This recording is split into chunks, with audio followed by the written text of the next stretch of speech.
When you take a step today, you rarely think about your shoes. But in the Middle Ages, shoes told stories of poverty and wealth, of work and leisure, of survival and fashion. From rough leather sandals worn by peasants to the pointed shoes of nobles, footwear was more than protection, it was identity.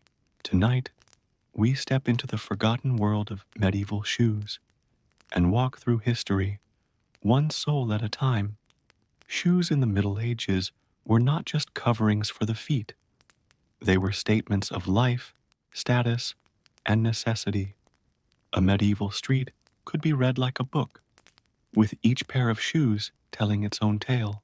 In those narrow, muddy paths, one might find a farmer in simple leather sandals, a merchant in sturdy boots, and a nobleman in shoes so long and pointed that he could hardly walk without tripping. Each step revealed more than the dirt beneath. It revealed the story of medieval society. At the very beginning of the medieval era, around the early 5th and 6th centuries, footwear was extremely simple. Most people owned only one pair, and often they crafted it themselves. The poorest peasants wore crude leather sandals. These were little more than flat pieces of cowhide or goatskin, tied to the foot with straps. The leather was tough, but not refined, often stiff and uncomfortable. Yet these sandals did their job. They kept bare skin from touching cold soil, thorns, or sharp stones on uneven paths. They were not meant to last long. After a season or two, they would wear out and be discarded. As time passed, shoemaking became a specialized craft. Shoemakers were called cordwainers, a word that came from Cordoba, a Spanish city famous for fine leather. These cordwainers shaped hides into sturdier footwear, stitching them with care. Leather became softer, dyed in browns or blacks, and treated with oils to withstand wet weather. Slowly, medieval sandals gave way to closed shoes, laced across the top. This was not only about fashion, it was about survival. A closed shoe kept mud and cold air out, protecting the foot better during harsh winters. But already, class began to divide footwear. While peasants wore rough, ankle-high shoes of untreated hide, nobles sought beauty. For the wealthy, shoemakers used finer leathers, sometimes dyed bright red or green, colors that stood out in dark, smoky halls. Nobles' shoes were not only stronger, but often decorated with patterns carved into the leather or embroidered fabric sewn on top. Shoes began to say something powerful. This person is important, rich, or close to the court. Another great influence on medieval footwear came from travel and war. Soldiers needed sturdier boots, designed for marching across wet fields or rocky hills. These boots were thick-soled, rising to mid-calf, and reinforced with extra stitching.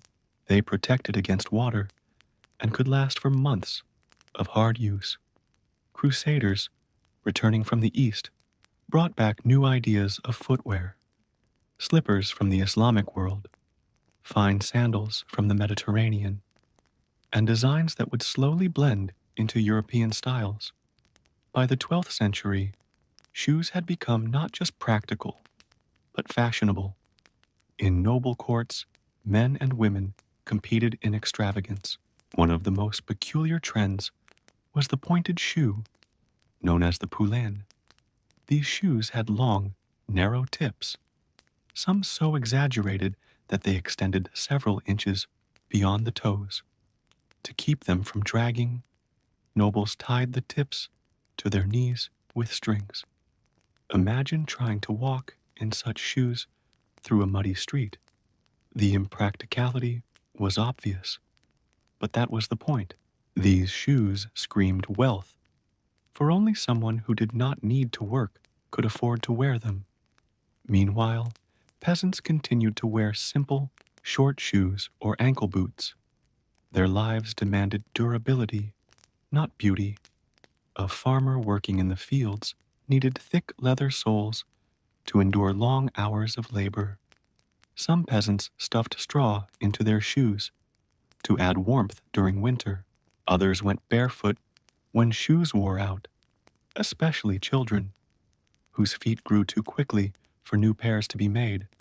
Shoes were valuable, and sometimes a family owned only one or two pairs shared among several members. Footwear also reflected religious life. In monasteries, monks often wore sandals, even in cold weather. This was a sign of humility, of rejecting luxury. Monastic sandals were plain leather, strapped across the foot, with little concern for comfort. Nuns, too, wore modest footwear, typically black shoes, with a little decoration. Shoes in the monastery spoke not of wealth, but of devotion, of a life chosen away from the world. In towns and cities, shoemakers organized into guilds. These guilds controlled how shoes were made, what prices could be charged, and who could enter the profession. Apprentices spent years learning to cut leather, shape soles, and sew with tough, waxed thread. A master shoemaker could then sell his goods in the marketplace, where townsfolk browsed stalls filled with shoes of every kind, boots for travel, slippers for indoors, sandals for summer, and fine shoes for celebrations, all found their place. Yet, shoes were still fragile. Unlike modern footwear, medieval shoes had thin soles, often made from only one or two layers of leather. They wore out quickly, especially in muddy or stony conditions. People often walked with several pairs, keeping finer shoes for church or feasts, and saving their roughest boots for daily labor. By the end of the 13th century, shoes had become an essential part of medieval fashion. For the wealthy, embroidery, silk, and even jewels appeared on shoes. Women wore delicate slippers, often brightly colored, while men paraded in exaggerated pointed boots. For the poor, shoes remained practical, sometimes patched and restitched, until nothing remained but scraps. Still, even the humblest shoe carried a story of its owner's life. The road from simple leather sandals to elegant, pointed boots had begun, and with each century, shoes would continue to evolve, walking alongside the history of medieval Europe itself. The journey of medieval shoes was not only about leather and stitching, it was about survival in a world shaped by climate, terrain, and class. To understand this better, imagine walking through a medieval village at dawn. The air is cold, the ground wet from rain, and smoke curls from chimneys. Peasants step out of their cottages, most of them wearing simple ankle shoes, darkened by mud. These shoes were rarely new, often cracked or patched with extra scraps of leather. The soles were thin, and once holes appeared, peasants stuffed moss or straw inside to keep their feet dry. For a medieval villager, shoes were not comfort.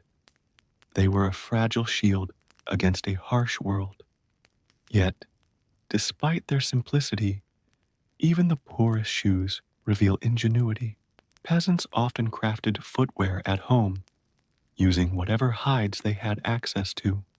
Cowhide was common, but goat and sheep leather were also used. The hides were cut roughly into the shape of the foot, softened with oil, and stitched with hemp thread. In some regions, shoes were little more than turn shoes. These were made by stitching the leather inside out, then turning them right side out, leaving the seams hidden and less likely to wear away. This simple technique created a smoother finish, though it still offered little durability. By contrast, nobles and townsfolk had access to professional shoemakers. In the marketplace, shoes could be ordered in different designs: slippers for indoor use, short boots for travel, or pointed poulaines for courtly display. One remarkable feature of noble footwear was the use of color. While peasants' shoes remained a dull brown or black, nobles dyed theirs in bright reds, blues, and greens. Shoes were polished with wax or tallow, giving them a shine that reflected wealth. Some pairs were lined with fur for warmth, while others were decorated with embroidery or tiny metal clasps. It is worth noting that medieval roads were rarely paved. Streets were muddy, full of waste, and often dangerous for fine shoes. Because of this, nobles sometimes wore protective overshoes called pattens. These were wooden platforms strapped beneath delicate shoes, raising the wearer above the mud. Pattens clacked loudly on cobblestones, and their sound became associated with city life. For peasants, pattens were unnecessary. They did not own fragile shoes to protect. For nobles, however, pattens were essential, preserving their expensive leather from ruin. Another striking aspect of medieval footwear was how men and women expressed identity through shoes. Men's shoes tended toward sturdiness, often extending to the ankle or calf. Women, especially of higher status, wore lighter slippers or low shoes, often with pointed toes. These shoes were not built for long walks or field work. They were designed to be seen in courts, feasts, and gatherings. This division between men, as practical boots, and women, as delicate shoes, reflected the broader roles expected of each gender in medieval society. As the centuries moved forward, shoes also changed with fashion trends. In the 14th century, the poulain craze reached its height. The points of shoes grew longer and longer, some stretching beyond 12 inches. These shoes were more art than function. Walking in them required careful balance, and they were mocked by satirists of the time as symbols of vanity. The church even condemned excessively long shoes as immoral, claiming they led to pride and sin. Still, nobles continued to wear them proudly, for the impracticality itself was the point. It proved they did not labor with their hands or feet. In contrast, laborers' shoes evolved slowly. Farmers wore rough boots in winter, sometimes waterproofed with animal fat. Shepherds crafted simple hide shoes tied with thongs. Craftsmen in towns, carpenters, blacksmiths, masons, wore sturdier leather shoes, reinforced at the toes to withstand heavy work. These shoes lacked decoration, but they were practical, often lasting longer than fashionable court footwear. In every case, the shoe mirrored the wearer's daily life. Shoemakers themselves became respected artisans. By the 13th century, shoemaking guilds flourished in towns across Europe. These guilds not only ensured quality, but also created a hierarchy: apprentices, journeymen, and masters. Apprenticeship often began at a young age, with boys learning to cut hides, shape soles, and stitch with precision. After years of training, a journeyman might travel from town to town, seeking work in different shops. Only after producing a masterpiece, a shoe of exceptional quality, could he become a master shoemaker and open his own workshop. These workshops were lively places, filled with the smell of leather and the sound of hammers tapping nails. Shoemakers sat on low stools, tools spread around them, stitching by candlelight. Customers would enter, selecting shoes from ready-made pairs or ordering custom fits. In some towns, shoemakers also repaired old shoes, adding patches to extend their life. For poorer townsfolk, this service was invaluable, for buying new shoes was often beyond reach. One fascinating detail about medieval shoes is how quickly they wore out. Unlike modern footwear, with thick soles and durable stitching, medieval shoes had soft soles. Walking daily on rough ground caused them to thin and crack within months. Shoes were constantly repaired, resoled, or replaced. Some people even went barefoot when shoes failed, especially children and laborers. In summer months, this was common, though dangerous. Bare feet risked cuts, infections, and frostbite in colder weather. Travelers, too, faced unique challenges. Merchants and pilgrims walked for days, sometimes weeks, on journeys across Europe. For them, sturdy boots were essential. Pilgrims often carried a staff, a cloak, and a pair of heavy shoes, which they guarded carefully. Losing one's shoes on a journey could mean disaster. In fact, medieval writings often mention the gift of shoes to travelers as a great act of charity. By the 13th century, shoes had become deeply tied to identity. Clergy wore simple shoes, peasants wore practical ones, soldiers wore boots, and nobles wore extravagant designs. A single glance at someone's feet revealed much about their place in society. Footwear was not hidden beneath clothing, but often displayed openly, making it one of the most visible markers of class. Thus, as we move deeper into the story of medieval footwear, we see not just shoes, but lives shaped by necessity, by fashion, by devotion, and by survival. As the Middle Ages moved forward, shoes became increasingly connected not only to class, but also to regional identity. Traveling across Europe in the 12th or 13th century, one would notice striking differences in footwear styles. In the damp north of England and Scandinavia, boots were favored, protecting against rain, snow, and cold winds.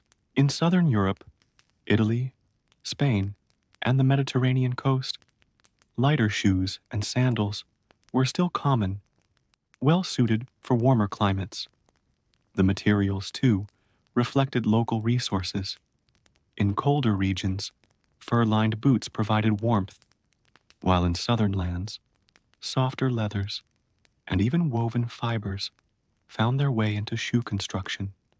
What unites all of these styles, however, is their handmade nature. Every shoe was a creation of human labor, crafted carefully by shoemakers, or sometimes even by the wearers themselves.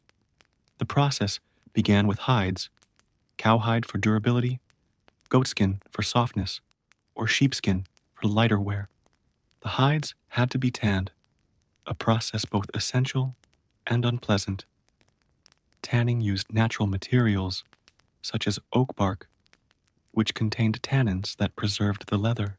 This work often left a foul stench that clung to the tanners, and tanning districts were usually set outside town walls. Once tanned, the leather was cut into shapes, stitched together, and sometimes treated with oils or wax for water resistance. The styles themselves evolved steadily. One popular design during the early medieval period was the turn shoe, mentioned earlier. In this method, the shoe was stitched inside out, then turned right side out when complete. The result was a neat, smooth exterior seam, but the soles remained soft and wore out quickly. Turn shoes were used by both peasants and nobles, though nobles often commissioned decorated versions with embroidery, cutout patterns, or even colored dyes. By the later Middle Ages, new construction techniques appeared. Shoes began to feature thicker soles, sometimes multiple layers of leather bound together for greater durability. This was particularly important as trade and travel increased. Merchants journeying from town to town could not afford to wear through their shoes in a matter of weeks. Soldiers, too, demanded tougher footwear, boots reinforced with hobnails, small iron studs hammered into the sole, provided grip and longevity. Such boots could endure long marches and rough terrain, giving soldiers an advantage in endurance. But while soldiers and travelers pushed for durability, nobles continued to demand extravagance. One of the strangest and most memorable fashions in medieval footwear was the rise of the elongated, pointed shoe, the poulaines. Beginning in the 14th century, these shoes grew longer and longer, with some points extending nearly 2 feet beyond the toes. These shoes were a bold declaration of wealth.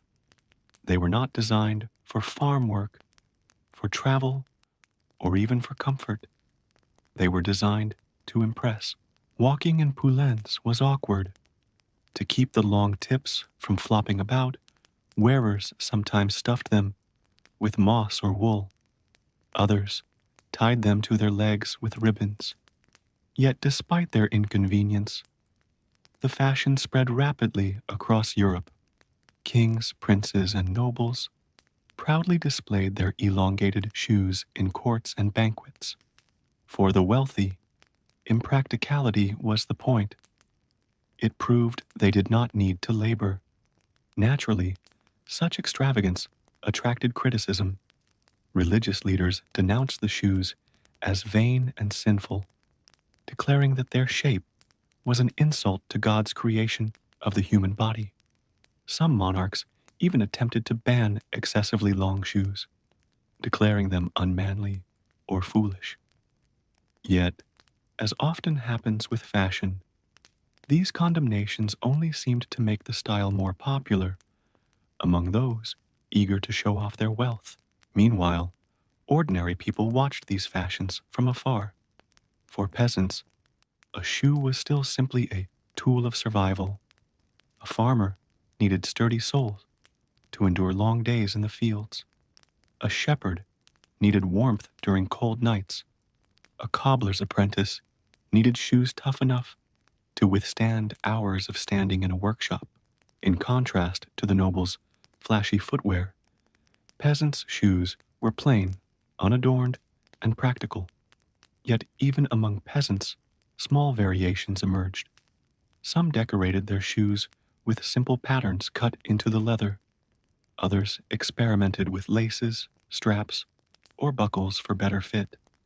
Even in the humblest shoes, a touch of human creativity could be found. Footwear also reflected the rhythms of medieval life. On Sundays or feast days, townsfolk might wear their best shoes, often reserved for church or celebrations. These shoes were cleaner, sometimes polished, and perhaps slightly decorated. For the rest of the week, work shoes took the brunt of labor. In this way, shoes became part of social rituals, helping people distinguish between ordinary days and special occasions. Travelers in particular had unique footwear needs. Pilgrims, who walked great distances to holy sites like Santiago de Compostela or Canterbury, often carried spare pairs of shoes. Pilgrim writings sometimes mention the pain of blistered feet, the relief of finding a cobbler along the road, or the misery of losing shoes in muddy stretches. In some traditions, a gift of shoes to a pilgrim was seen as an act of charity equal to offering food or shelter. To walk barefoot, whether by poverty or religious vow, was considered both dangerous and holy. Shoes also tell us about medieval children. Unlike adults, children grew quickly, and new shoes were expensive.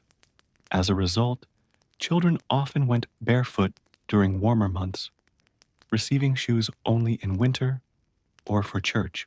When they did have shoes, they were often passed down from older siblings, patched and repaired until nearly falling apart. This small detail reveals the practical reality of medieval family life. Shoes were valuable objects, not easily replaced. Interestingly, animals too played a role in footwear. Horses were fitted with shoes of iron, while oxen and mules sometimes wore protective coverings on their hooves.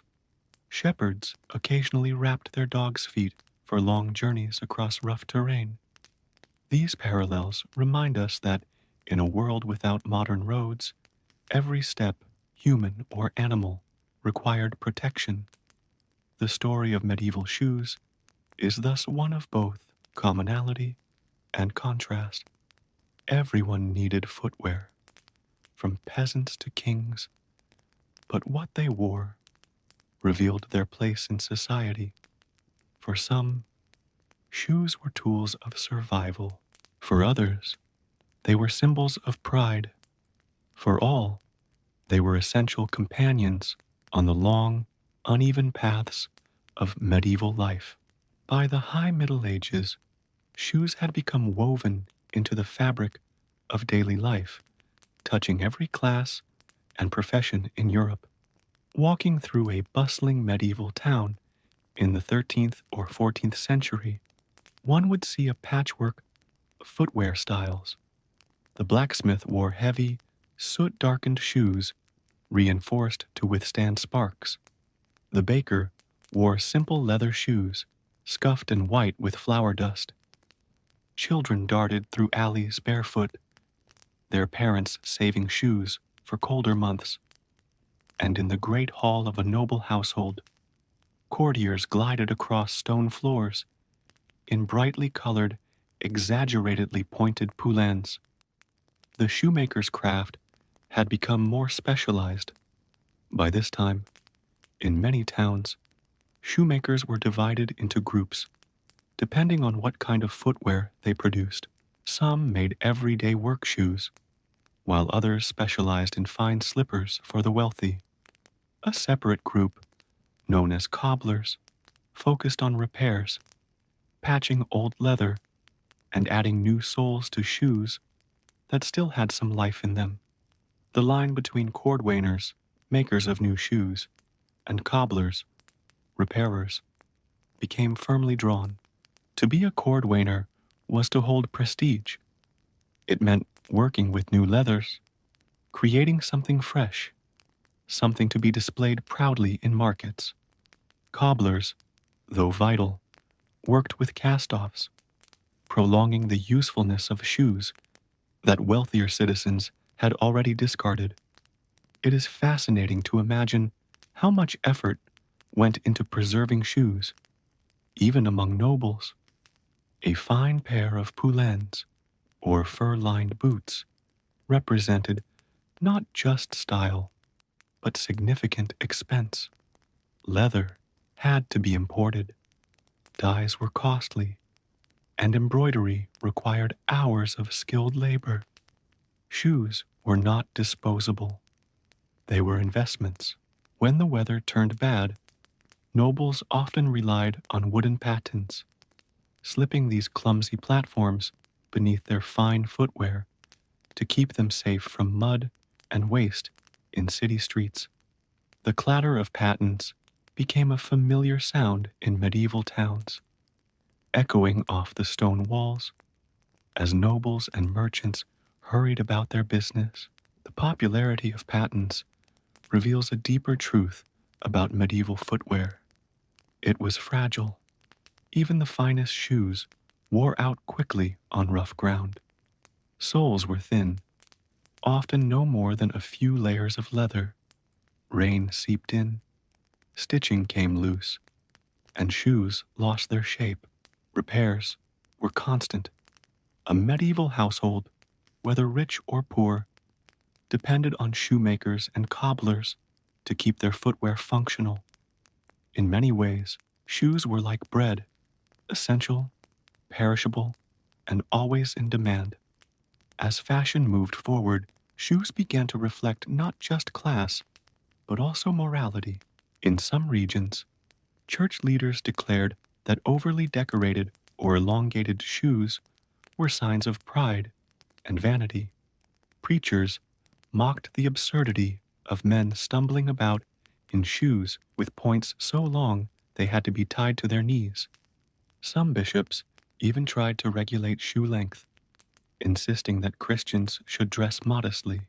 But as so often happens, the more something was condemned, the more people wanted it. The poulaine craze spread across Europe, despite criticism, with nobles competing to outdo each other in the length of their shoe points. Yet, beneath the glitter of court fashion, the vast majority of people wore plain, sturdy shoes. Farmers trudged through fields in heavy, ankle-high boots, often waterproofed with animal fat.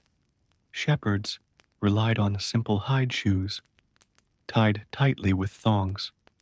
Townsfolk wore low-cut shoes laced across the instep, practical for cobblestones and market stalls. Even among the working classes, there was variation. Craftsmen often needed tougher shoes, while traders traveling long distances valued comfort and durability above all else. Travelers and pilgrims offer some of the most vivid accounts of medieval footwear. Pilgrimage was a central feature of medieval religious life, and walking great distances was an act of devotion. Shoes were precious companions on these journeys. Pilgrims carried spare pairs, if they could afford them, for the rough paths of Europe quickly wore through soles. Some pilgrims deliberately walked barefoot as a sign of humility and sacrifice, but most relied on sturdy leather boots. Writings from the time mention pilgrims stopping at shoemakers' stalls along the way, repairing worn-out footwear, or buying new pairs when theirs failed. To walk without shoes was considered both dangerous and holy, a dual symbol of suffering and faith. Interestingly, medieval shoes also give us glimpses of women's lives. While men often wore boots or practical shoes suited for their roles in labor, women's shoes in noble households were frequently decorative. Slippers of soft leather or fabric, sometimes embroidered with silk thread, were worn indoors. Outdoors, noblewomen also adopted the poulaine trend, with pointed toes peeking out from beneath long gowns. For peasant women, however, practicality reigned. They wore the same sturdy leather shoes as their husbands, designed for work in fields, kitchens, and markets. As with so many aspects of medieval life, shoes reveal the contrasts of the time: extravagance beside simplicity, wealth beside poverty, practicality beside fashion. A nobleman might spend hours polishing and tying his ridiculous pointed shoes, while a peasant tied roughy hide sandals with simple thongs, knowing they would soon fall apart. Both, however, shared the same need to protect their feet as they walked through the uneven, often filthy paths of their world. And so, step by step, shoes carried medieval people through their days and nights, from muddy village lanes to polished castle floors, from quiet monasteries to noisy marketplaces. Footwear left its mark on every corner of society. Before we walk further into the story, take a moment to support this journey through history. If you're enjoying this slow exploration of medieval life, don't forget to like this video and subscribe to the channel. Just as shoes carried people forward in the Middle Ages, your support helps carry this channel forward into more forgotten tales of the past. As the Middle Ages moved into the later centuries, footwear reflected not only class and fashion, but also regional identity. Across Europe, local traditions, climates, and resources shaped what people wore on their feet. In the wet and marshy regions of northern Europe, sturdier boots dominated, while in the warmer, drier climates, of southern Europe, lighter shoes were more common. This diversity tells us that shoes were not simply a matter of style, they were a practical response to the environment. In France and England, the poulain craze continued to make waves. Nobles strutted proudly in shoes with exaggerated points, even as sermons railed against them. The longer the points, the higher the status. Or so it was believed. Wealthy men could afford to wear shoes that were completely impractical, signaling that they did not need to labor. Their shoes were symbols of luxury and idleness. Yet, as points grew longer, so did the dangers. Chroniclers tell of men tripping on their own shoes, stumbling in doorways, or even injuring themselves in battle because their toes were bound with long laces. Fashion, it seems, came at a cost. Meanwhile, in Italy, shoemakers experimented with soft, slipper-like designs. Italian leather was famous across Europe, valued for its smoothness and durability. The trade in hides and finished shoes became an important part of the economy, linking towns and markets. Venetian merchants, for instance, exported leather goods far and wide, carrying with them not only goods, but also the latest fashions.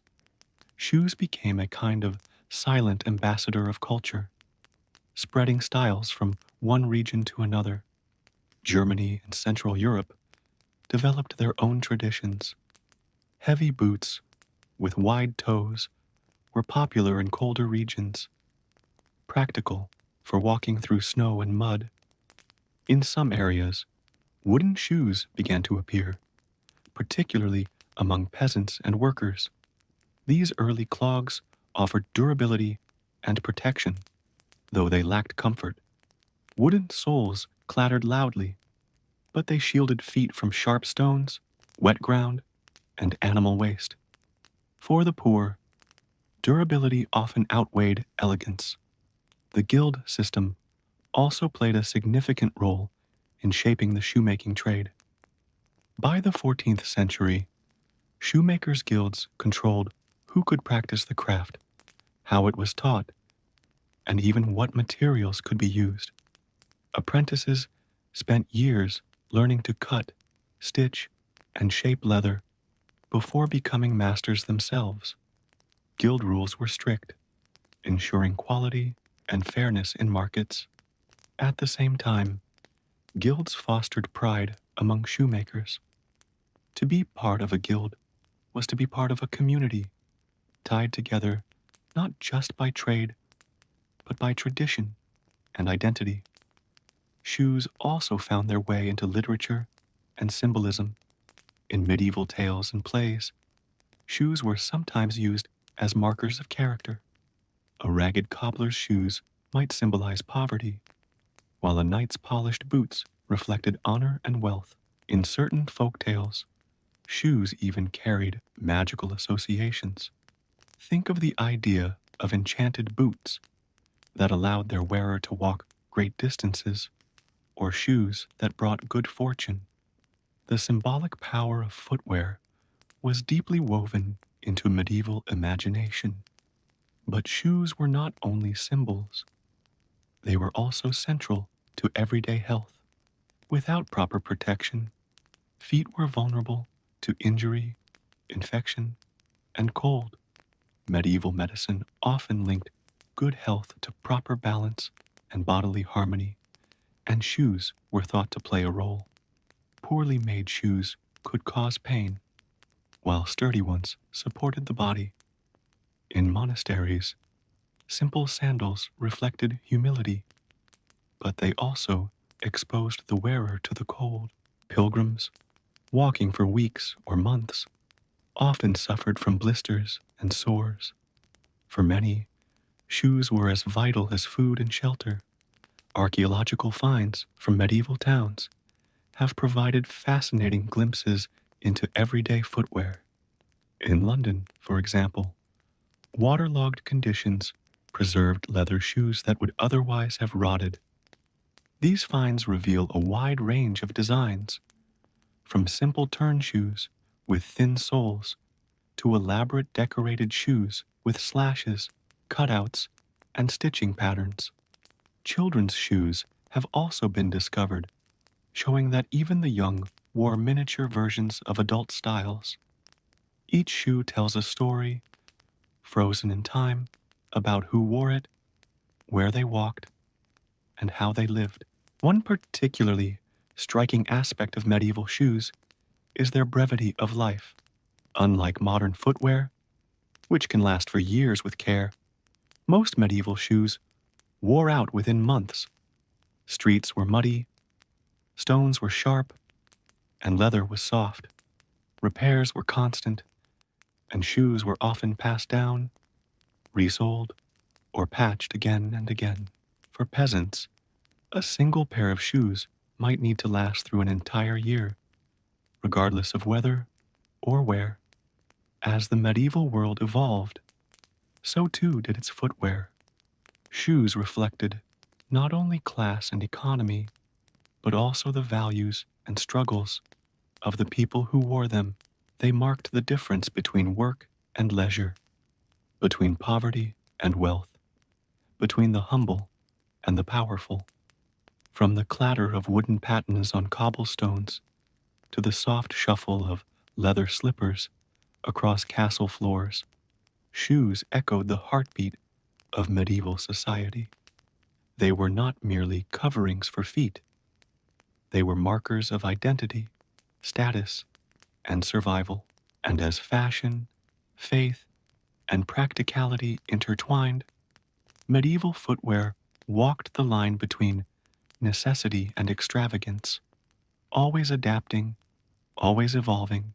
By the 14th and 15th centuries, medieval footwear had entered a fascinating stage where function and fashion constantly battled one another. Shoes were no longer just about covering the feet. They became statements, often extravagant, sometimes even dangerous.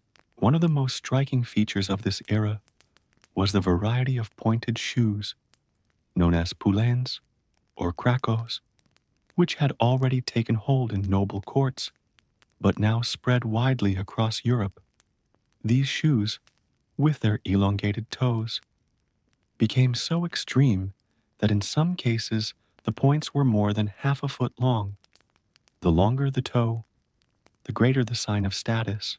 Kings and princes could afford to walk carefully, trailed by attendants, to ensure they did not trip.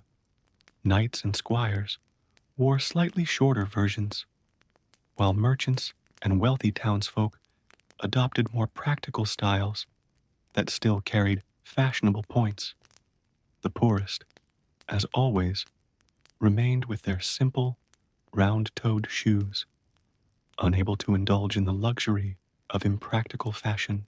But the poulain craze did not go unchallenged. The church viewed these shoes with suspicion and outright hostility. Priests denounced them from pulpits, declaring that long-toed shoes were symbols of vanity and sin. Some even claimed they were an insult to God, who had made man with feet of a natural shape, not elongated points. Chroniclers wrote of bishops condemning the trend, linking it to moral decay. And yet, despite these warnings, the craze endured. Fashion proved stronger than sermons. In contrast, in more practical settings, such as rural villages, footwear remained rooted in necessity. Farmers wore sturdy leather boots or clogs, sometimes stuffed with straw, in the winter for insulation. Shepherds walked long distances across hills and fields, relying on durable shoes that could withstand rough terrain. For them, a broken sole or split leather was not merely inconvenient, it could mean injury or illness. Thus, while nobles flaunted extravagance, peasants relied on resilience. Another fascinating development during this period was the rise of pattens. Pattens were overshoes made of wood or metal, strapped beneath delicate footwear to protect them from mud and filth. Imagine walking through a medieval town. The streets were crowded, narrow, and often filthy with waste. Without pattens, fine leather shoes would be ruined in no time. Pattens elevated the wearer by several inches, keeping shoes dry and clean. The clattering sound of wooden pattens on cobblestones became part of the medieval city's soundscape.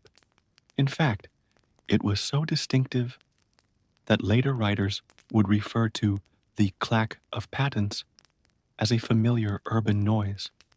Shoes were also increasingly shaped by regional variations. In England, shoemakers leaned toward sturdier designs, often made from thicker hides. In Italy, styles were softer, reflecting warmer climates and more refined tastes. In Scandinavia, fur-lined boots became common, providing warmth against bitter winters. These regional preferences remind us that medieval Europe was not monolithic, but diverse, each culture shaping footwear to match its environment and values. The rise of urban centers also fueled the shoemaking industry. Markets and fairs became hubs where shoes of different designs were bought and sold. Shoemakers gained prominence, not only serving locals, but also exporting goods. Leather workers experimented with dyes, decorations, and cutwork. Some shoes featured elaborate perforations, while others had colorful linings that peeked through slits in the leather. These details revealed wealth and style, subtle signals to those who noticed. By this time, the guild system had taken deep root in shoemaking. In large towns, shoemakers belonged to strict organizations that regulated their craft. A young apprentice would spend years learning under a master, carefully stitching and shaping shoes before ever producing a finished pair on his own. Journeymen then traveled, honing their skills and seeking work until they earned the right to set up shop as masters. Guilds ensured standards were kept, but they also fostered competition. A well-crafted shoe could win customers for life, while shoddy work could ruin a shoemaker's reputation. Footwear also intersected with gender roles. Men's shoes often emphasized strength, durability, or status, while women's footwear leaned toward modesty and elegance. Women of noble households wore decorated slippers or soft leather shoes indoors, while outdoors they relied on pattens to protect them from dirt. Peasant women, by contrast, wore simple, practical shoes, much like their male counterparts, as daily labor required sturdiness over style. Yet, even among the poor, shoes sometimes bore decorative touches, such as stitching patterns, revealing a human desire for beauty even in hardship. It is also worth noting that not everyone had shoes all the time. In many rural communities, people went barefoot during summer months, saving their limited footwear for harsh winters. Children especially spent much of their lives unshod, their feet hardened by dirt paths and fields. Shoes were precious, often passed down through families, resoled and repaired until nothing remained but scraps. In contrast, nobles could own multiple pairs, each suited to specific occasions: hunting, feasting, traveling, or court appearances. This stark contrast reminds us of the deep social divide in medieval society, visible even at ground level. Archaeological discoveries give us remarkable insights into this world. In York, London, and other cities, preserved shoes have been found in waterlogged soils, some with detailed stitching intact. These finds show that even ordinary townsfolk enjoyed a surprising variety of designs. Children's shoes, in particular, tell tender stories. Tiny turn shoes with carefully sewn soles evidence of a parent's effort to protect a child's feet. Each fragment of leather is a glimpse into daily life centuries ago. As the Middle Ages neared their end, footwear began to reflect broader cultural shifts. Trade brought new materials and ideas from abroad, influencing European shoemaking. Fashion continued to push extremes, but practicality always remained at the core for those who worked the land and traveled long distances. Footwear was thus a mirror of medieval society itself, divided by class, shaped by environment, yet united by necessity. The story of medieval shoes, with their clatter, creak, and shuffle, is not just about leather and laces. It is about people, nobles strutting in pointed pride, peasants trudging through mud, children chasing each other barefoot in summer fields. Each step, each footprint left behind, carried a piece of medieval life forward into history.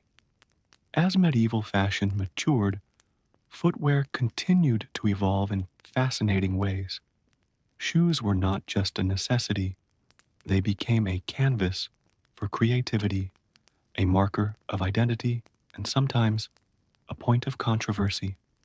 By the 15th century, shoemakers across Europe were producing designs that were as much about expression as about function. The popularity of pointed poulaines had sparked debates for decades, but now new forms of footwear began to appear. In some regions, shoes with very broad, rounded toes became fashionable. These were sometimes called bare paw shoes because of their wide appearance. After years of extreme points, the pendulum of fashion swung in the opposite direction. Broad-toed shoes looked bold and unusual, and for a time, they became a new craze among nobles and wealthy townsfolk. This constant change reminds us that fashion, even in the medieval world, was never static. People sought novelty, wanting to display their awareness of trends. Just as we see fashion cycles today, medieval shoes reveal a similar rhythm. Extremes, followed by reaction, then another wave of new ideas. For the poor, these shifts hardly mattered. They wore whatever was practical and affordable.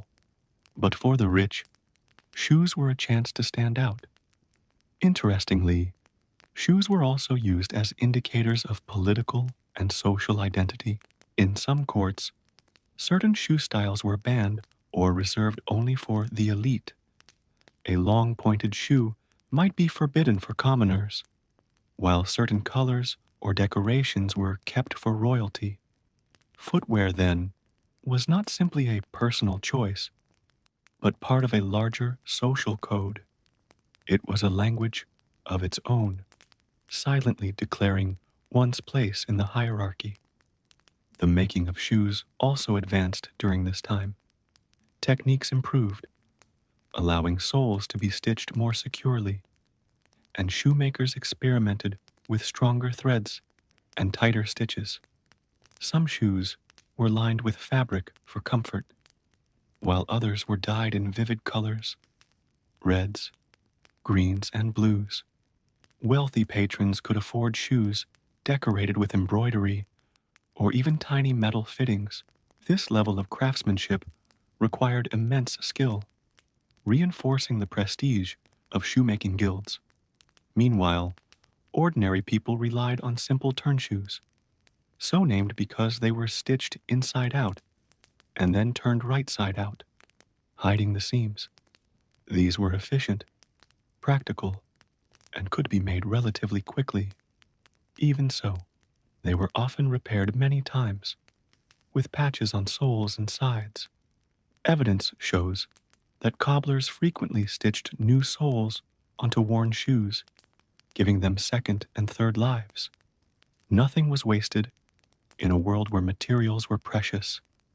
In monasteries and convents, footwear remained simple and symbolic.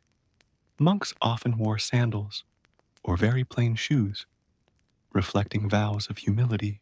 Walking barefoot was sometimes part of religious devotion, a sign of penance or imitation of Christ.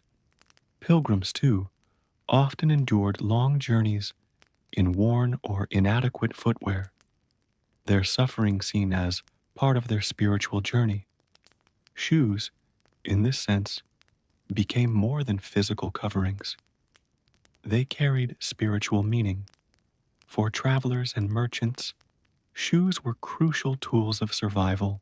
Merchants walking from town to town, or sailors venturing to foreign ports, depended on durable boots. These were often reinforced with thicker soles, and sometimes even with iron fittings. Soldiers, too, needed reliable footwear. A knight's armor might impress on the battlefield, but without sturdy boots, even the bravest warrior was at risk. Poor shoes meant blisters, frostbite, or worse, injuries that could decide the outcome of a march or campaign. The symbolism of shoes also extended into stories and folk tales. In many traditions, shoes represented journeys, transformations, or magical events.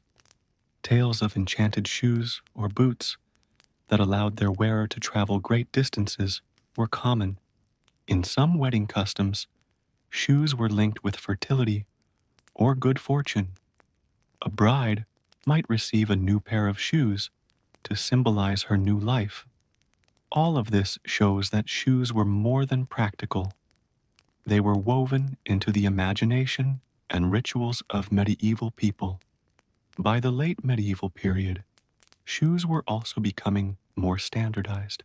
While earlier centuries had seen a wide variety of regional styles, growing trade and communication meant that fashions spread more quickly. A trend in France could soon appear in England, while Italian leather designs might influence nobles in Germany. Shoes, like many other goods, were part of a growing network of cultural exchange. But even as fashions spread, the gap between rich and poor remained. The nobleman's embroidered slipper and the peasant's patched boot told very different stories. Walking the same muddy road, their footwear revealed the vast distance between their lives. The shoes of a medieval world were more than coverings for feet. They were symbols of division, of aspiration, and of survival. And as we walk through these stories together, don't forget, just as shoes carry us step by step through history, your support helps carry this channel forward. So, if you're enjoying this slow journey into the past, take a moment to like this video and subscribe for more stories from the forgotten corners of history. Your small step makes a big difference. Returning now to the world of medieval footwear, we find ourselves at a crossroads between tradition and innovation. The shoemaker's art was flourishing, trade was spreading, and fashion was in constant motion. Shoes echoed every step of medieval life, from the clatter of pattens on the city stones to the quiet tread of monks in cloisters.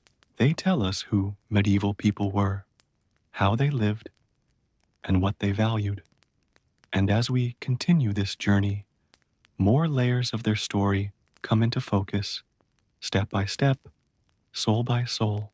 As the medieval centuries unfolded, the story of footwear revealed much more than simple coverings for the feet.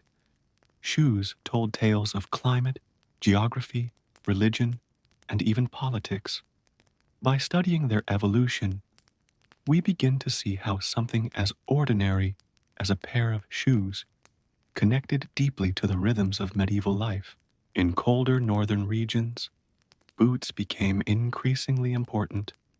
Winters were long, roads were rough, and snow made travel dangerous. Boots offered height, warmth, and protection. They were made with thicker hides, often lined with fur or stuffed with wool. Farmers trudged across frozen fields, hunters moved through forests, and soldiers marched long distances, all relying on sturdy boots to keep them alive. To go barefoot in such conditions could mean frostbite or death. Thus, boots were more than clothing, they were survival gear. In contrast, southern Europe had different challenges. Warmer climates and drier landscapes meant lighter shoes were practical. Sandals and low leather shoes continued to be worn, though fashion still played a role. In Italy, shoemakers produced refined designs with softer leather, admired across the continent. The Italian reputation for luxury footwear began here in the Middle Ages, laying the foundation for centuries of craftsmanship that would follow. Religion also left a deep imprint on footwear traditions. Pilgrimages were central to medieval spirituality, and shoes bore the brunt of these journeys. Pilgrims often walked hundreds of miles, sometimes barefoot, to prove their devotion, other times with patched and repaired shoes that barely survived the trip. The worn soles of pilgrim shoes, discovered at shrines and holy sites, speak silently of faith, endurance, and hardship.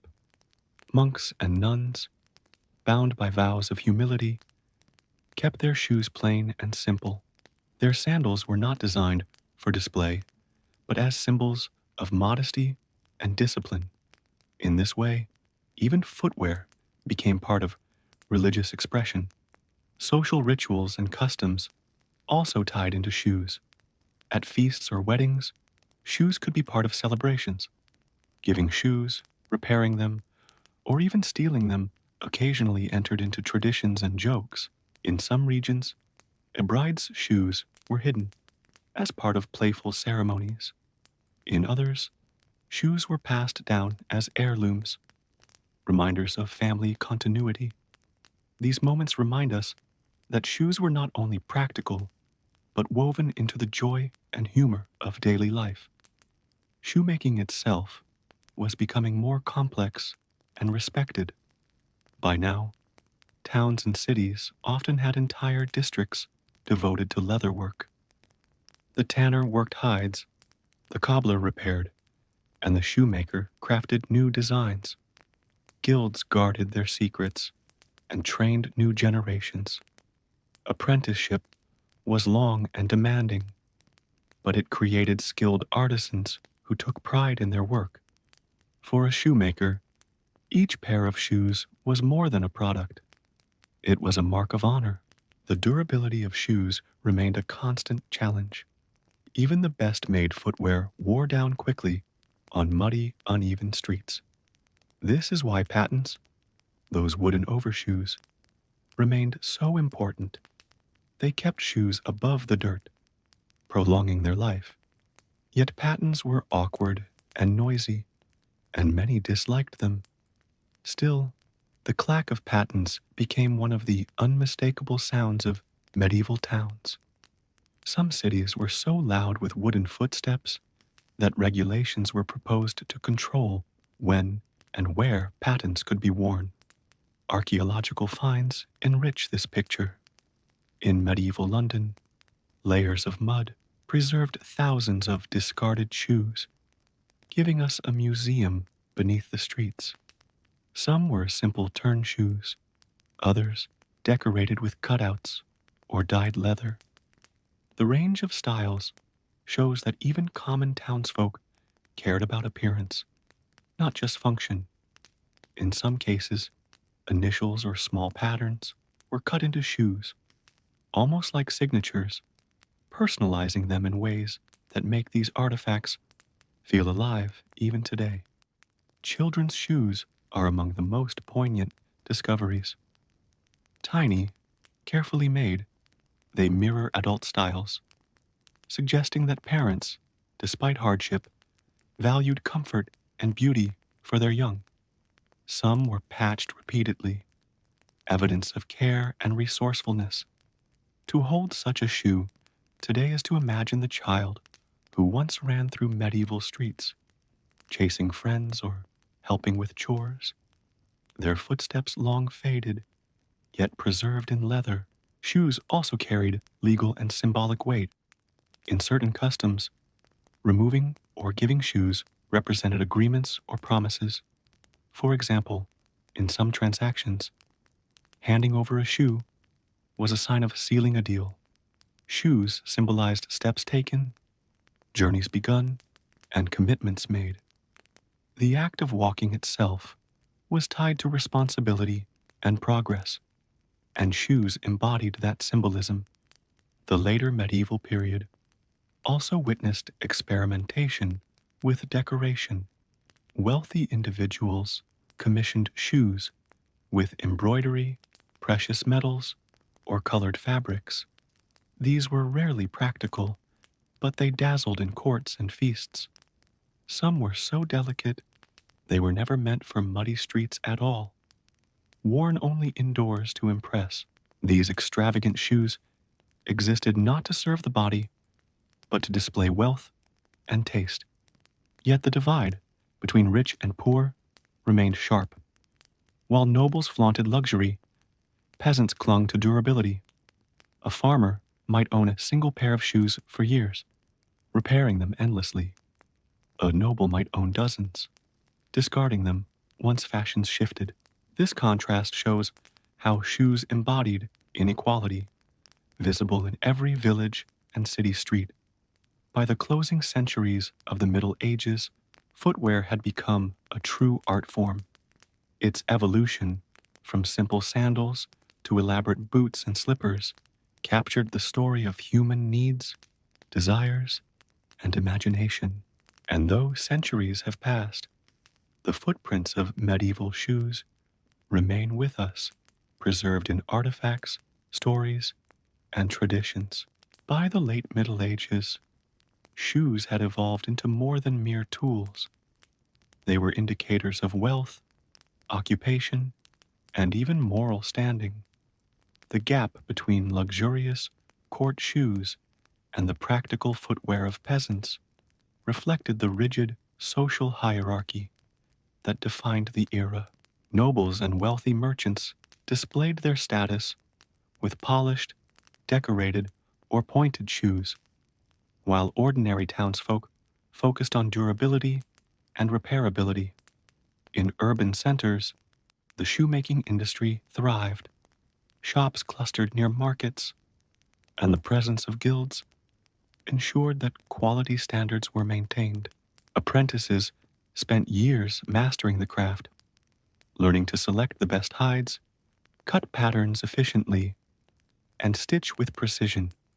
Journeymen traveled widely, bringing new ideas and styles from town to town, spreading innovations in design, color, and decoration. Guilds regulated everything, from the materials used to the shapes permitted in different regions. This professionalization of the craft ensured that shoes became reliable while still allowing for creativity and flair. Meanwhile, in rural areas, shoemaking remained a simpler affair. Peasants often repaired their own footwear, patching holes and replacing soles. Many households kept leather scraps and simple tools for maintenance. The humble turn shoe, stitched inside out and then turned, remained a staple design due to its practicality and efficiency. Children frequently went barefoot during warmer months, and worn shoes were often handed down from older siblings. This practice of recycling and repair was a necessity, reflecting both economic reality and the scarcity of resources. Fashion, however, continued to evolve. Though the extreme poulaines, pointed shoes, had begun to fade from noble wardrobes, new trends emerged. Some nobles preferred shoes with broader toes, while others adopted intricate cutwork or embroidery on leather surfaces. Dyeing techniques allowed shoes to display vivid colors, signaling not just wealth, but knowledge of contemporary trends. Shoes, in this way, became both functional and symbolic, bridging the worlds of necessity and display. Practicality remained central for travelers, pilgrims, and soldiers. Journeys were long, roads were uneven, and footwear often failed before the journey ended. Pilgrims relied on durable leather boots or well-constructed turn shoes, often carrying a spare pair if they could afford it. Soldiers marching to distant campaigns needed reinforced boots capable of withstanding mud, water, and repeated wear. In all these cases, shoes were essential tools for survival, protecting the body and ensuring mobility. Religious influences continued to shape footwear. In monasteries and convents, simplicity was valued above style. Sandals or plain leather shoes reflected vows of humility, while barefoot walking was sometimes a spiritual discipline. Even for lay people, shoes were occasionally connected to religious rituals. Pilgrims' shoes might be left at shrines as offerings, and new footwear could be blessed during holy days. Shoes were thus entwined not only with daily life, but also with faith, devotion, and ritual practice. Children's footwear offers further insight into medieval life. Tiny shoes, carefully stitched, were often passed down, repaired repeatedly, or padded for warmth. Archaeological finds show that even the youngest members of society were part of the broader culture of footwear, reflecting both necessity and care. Shoes told stories of childhood, growth, and the practical challenges of a world where each step required protection. Shoes were also deeply tied to social customs. At weddings, shoes might be hidden or given as gifts. At festivals, decorated footwear signaled festivity and celebration.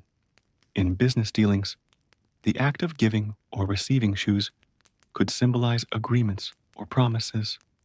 Walking itself, supported by proper shoes, became both a literal and symbolic journey, carrying meaning beyond mere movement.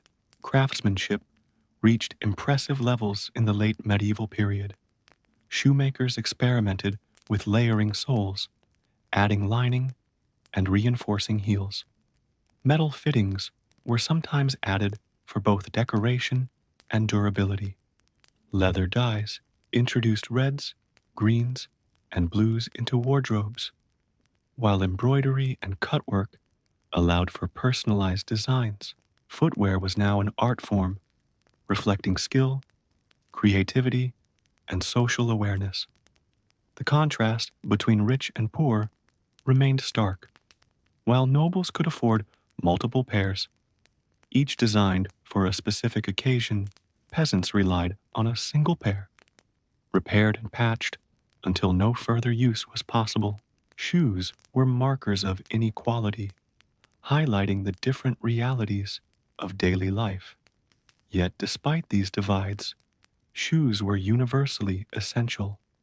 Every member of society, rich or poor, relied on footwear to protect, support, and sustain them in their daily activities. Shoes also became a subtle tool of expression.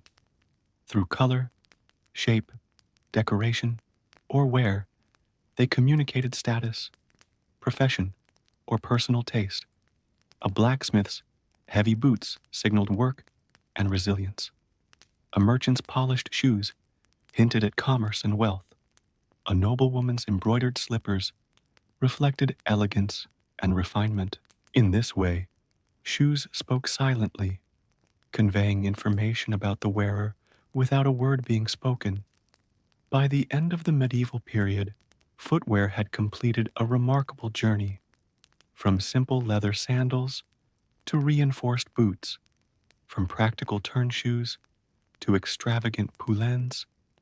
Shoes had evolved to meet the demands of climate, society, economy, and fashion.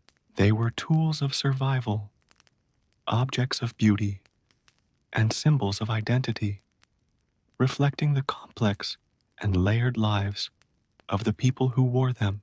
As the medieval period approached its later years, footwear had firmly established itself as both necessity and art. Every pair of shoes reflected the balance between practicality, social status, and the aesthetic preferences of the time. In towns and cities, streets were crowded with a mix of worn leather boots, colorful poulaines, and sturdy clogs, each telling a story about the person who wore them.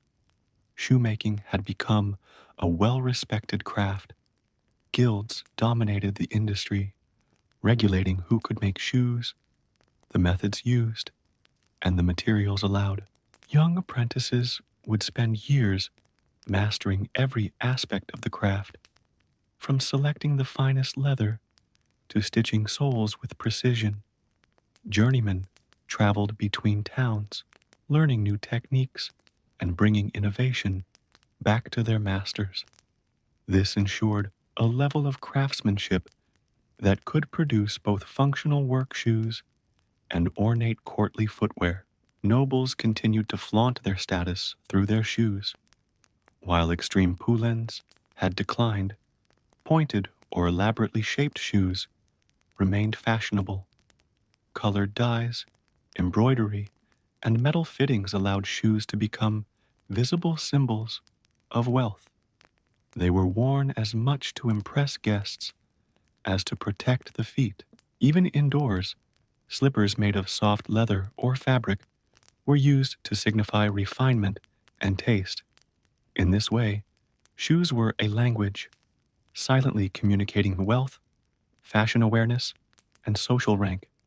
At the same time, peasants relied on practicality.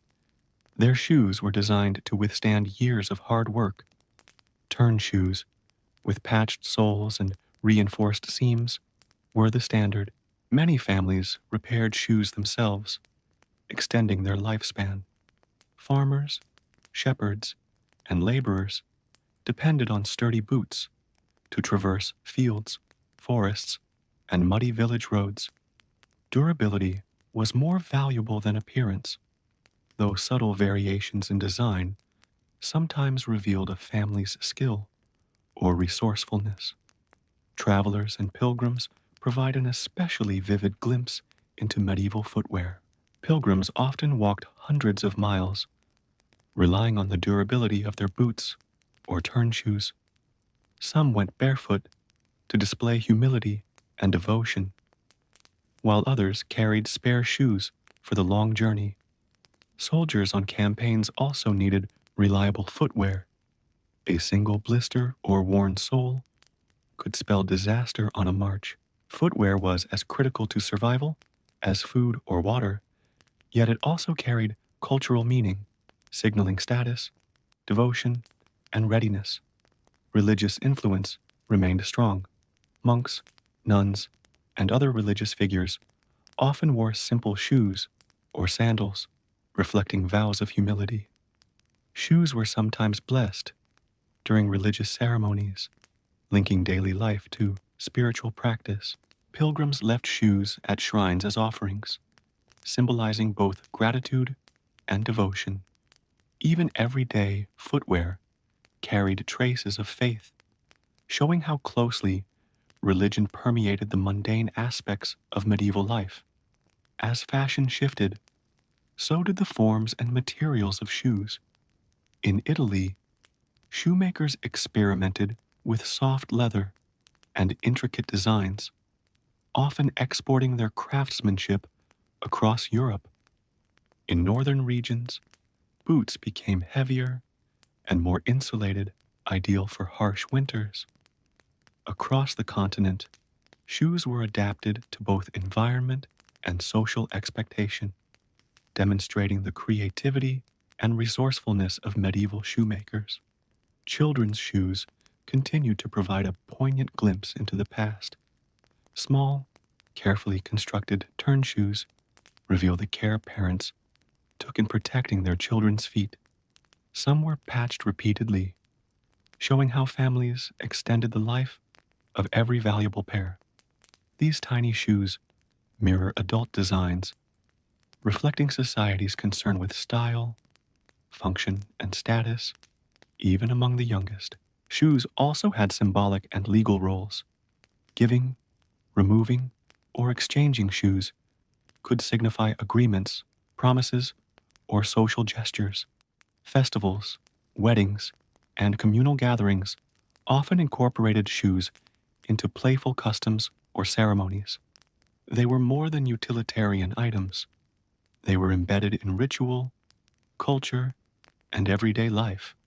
And here is a small note for everyone following this journey through medieval footwear.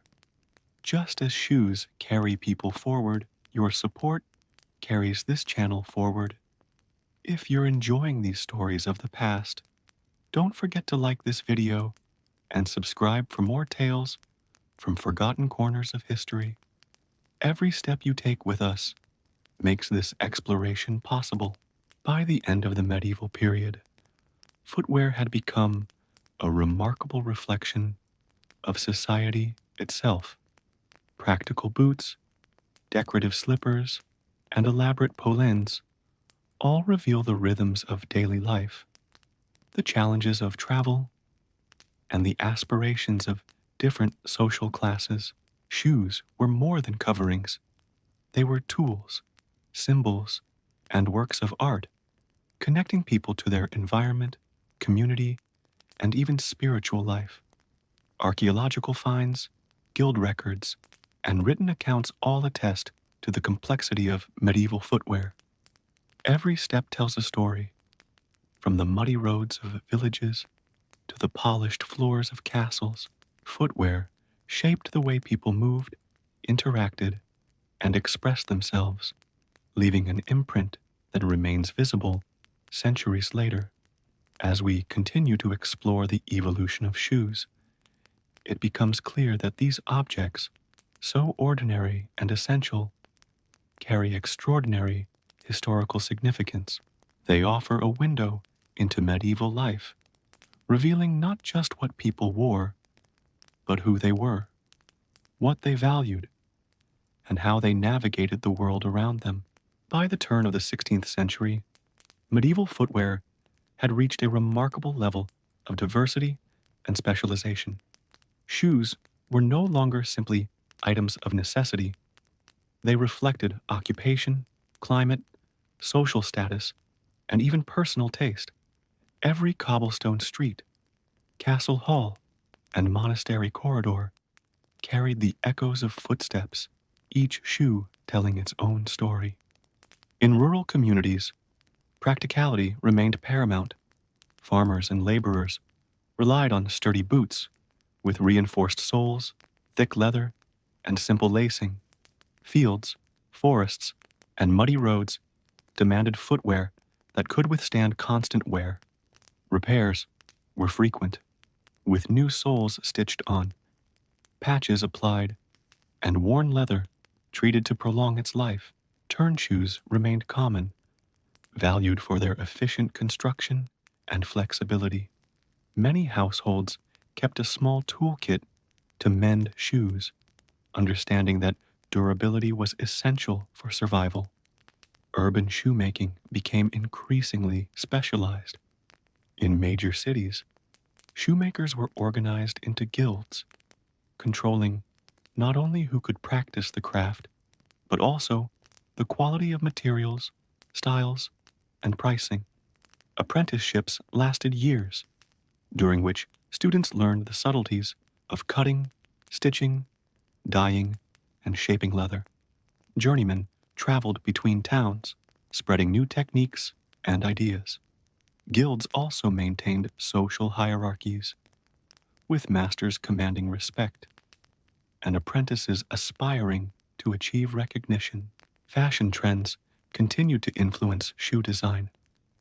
Though extreme poulaines had faded, elongated toes remained popular among nobles, while broad-toed shoes were favored in certain regions. Color became increasingly important. Dyes in red, green, and blue, allowed shoes to communicate wealth and taste. Embroidery, metal fittings, and decorative stitching transformed footwear into an expression of identity. Shoes were no longer solely functional. They were objects of art, carefully curated and displayed. Pilgrims and travelers required shoes designed for endurance. Long journeys across uneven terrain demanded reinforced soles, sturdy laces, and comfortable fits. Many carried spare shoes to replace those worn during months of travel. Soldiers likewise depended on durable boots, capable of protecting them during campaigns. In these contexts, shoes were essential to survival, directly impacting mobility and safety. Religious influence persisted. Monks, nuns, and clergy often wore simple sandals or plain leather shoes, reflecting vows of humility and devotion. Pilgrimages continued to challenge travelers' feet, and shoes frequently became objects of spiritual significance. Pilgrims left worn shoes at shrines, while blessed footwear symbolized faith, protection, or communal belonging.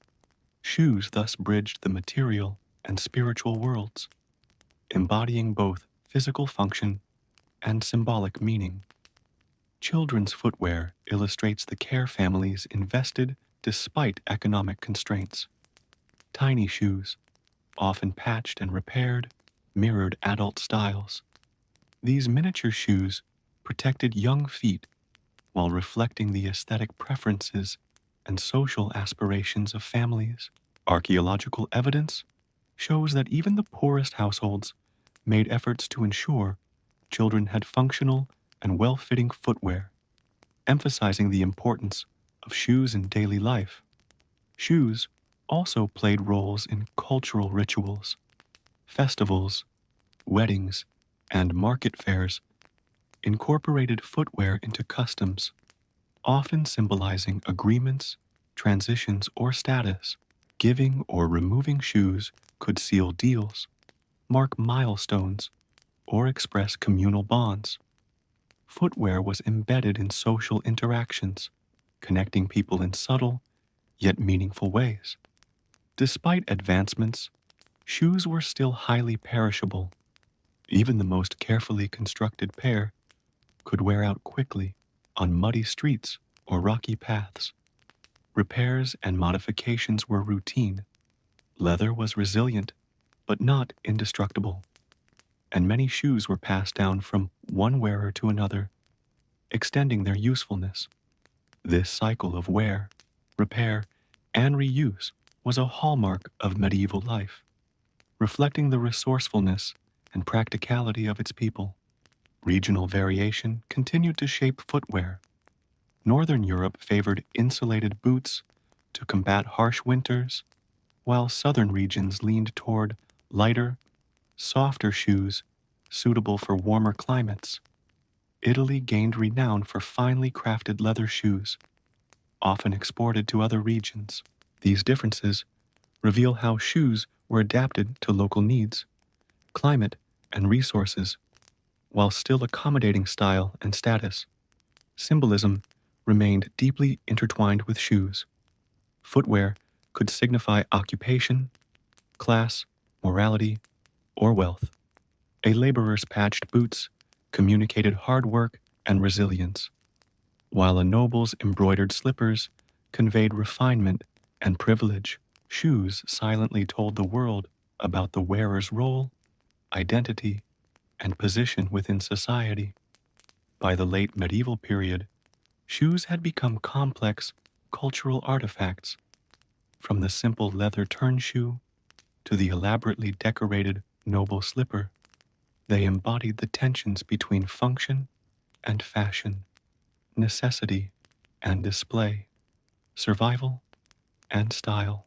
They were practical tools, artistic expressions, social indicators, and symbols of spiritual devotion.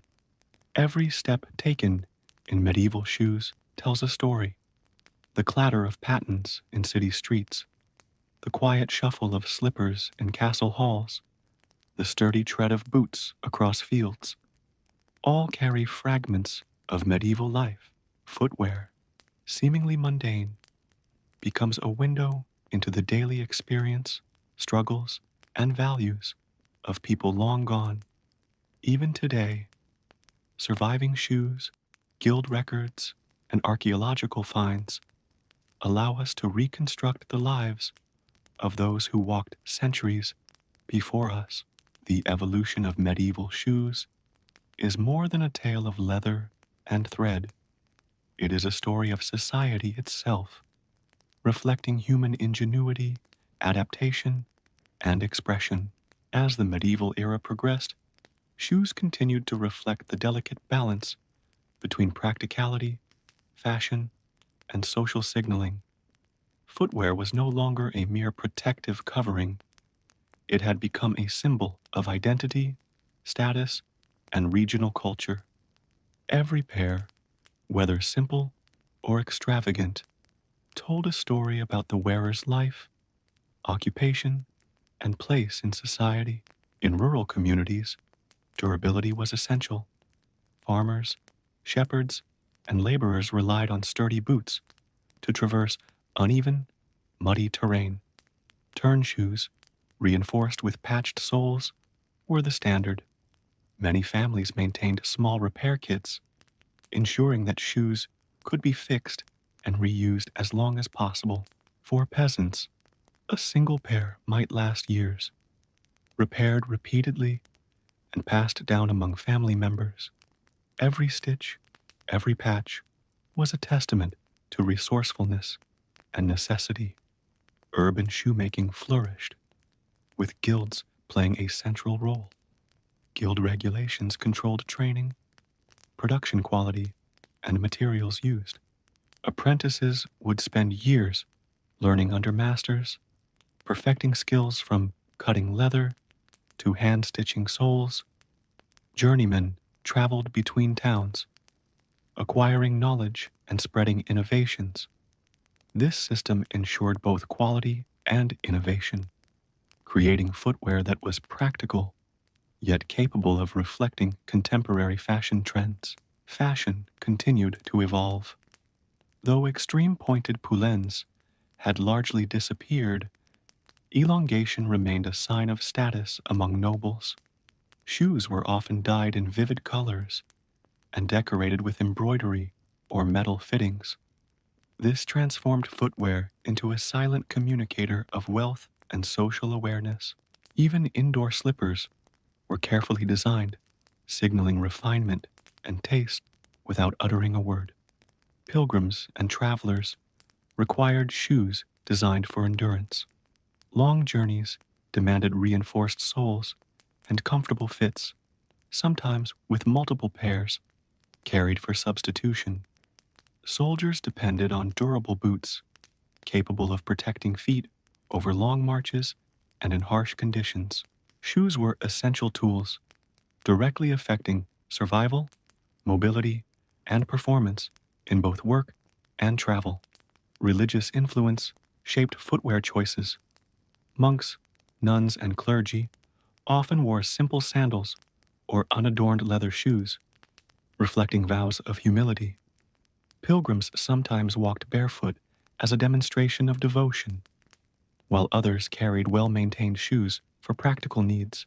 Footwear occasionally gained spiritual significance, leaving shoes at shrines, blessing them for protection, or using them in ritualized customs. In these ways, shoes bridged the gap between daily life and spiritual expression. Children's shoes reveal both practicality and care. Small turn shoes, often patched repeatedly, protected young feet while reflecting miniature versions of adult styles. Families invested in shoes for their children, showing concern for comfort and growth. Archaeological finds confirm that even among the poorest, care was taken to ensure children's footwear was adequate for protection and mobility. Social customs often revolved around shoes. In weddings, markets, and festivals, footwear carried symbolic meaning. Giving, exchanging, or hiding shoes could represent agreements, promises, or playful rituals. Shoes were embedded in communal life, extending beyond practicality to become symbols of relationships, social contracts, and celebration. Despite improved craftsmanship, shoes remained perishable. Heavy wear, weather, and mud often led to frequent repairs. Leather, while resilient, was vulnerable to prolonged exposure to water and rough surfaces. Many shoes were recycled, patched, or modified multiple times. This cycle of repair and reuse highlighted both economic necessity and the ingenuity of medieval households. Regional variations continued to influence shoe design. Northern climates demanded insulated boots, often lined with fur, while southern regions favored lighter, soft leather shoes suitable for warmer weather. Italy's reputation for refined leather led to exports that influenced European fashion. Even within a single region, subtle variations reflected local resources, preferences, and climatic conditions. Shoes also functioned as indicators of occupation and status.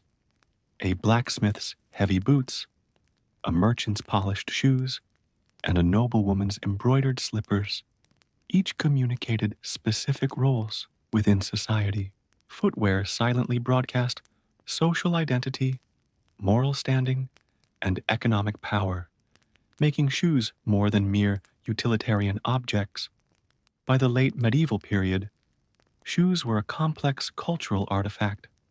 From functional turn shoes to elaborate courtly slippers, they embodied the tensions between necessity and fashion, survival and display, function and symbolism. Footwear was an intersection of art, craft, and daily life. The clatter of pattens on cobblestones, the shuffle of slippers in castle halls, and the steady tread of boots in the countryside all left traces of medieval life. Each step, worn sole, or patch, tells a story of resilience, creativity, and adaptation. Footwear offers a unique lens through which to understand social hierarchies, daily routines, and cultural priorities. Even today, preserved shoes, guild records, and written accounts reveal a vibrant picture of medieval society. Footwear history demonstrates not only human ingenuity, but also adaptation to environmental, social, and cultural challenges. The evolution of medieval shoes is a window into lives long past, revealing patterns of work, play, devotion, and identity that shaped the Middle Ages. As medieval society progressed, footwear continued to reveal the intertwined nature of function, fashion, and social identity. Shoes were no longer simply utilitarian. They were statements, tools, and even symbols of personal or communal identity. Every pair reflected the environment, occupation, and lifestyle of its wearer. In rural areas, practicality ruled. Farmers, shepherds, and laborers relied on boots designed to endure harsh terrains and extreme weather.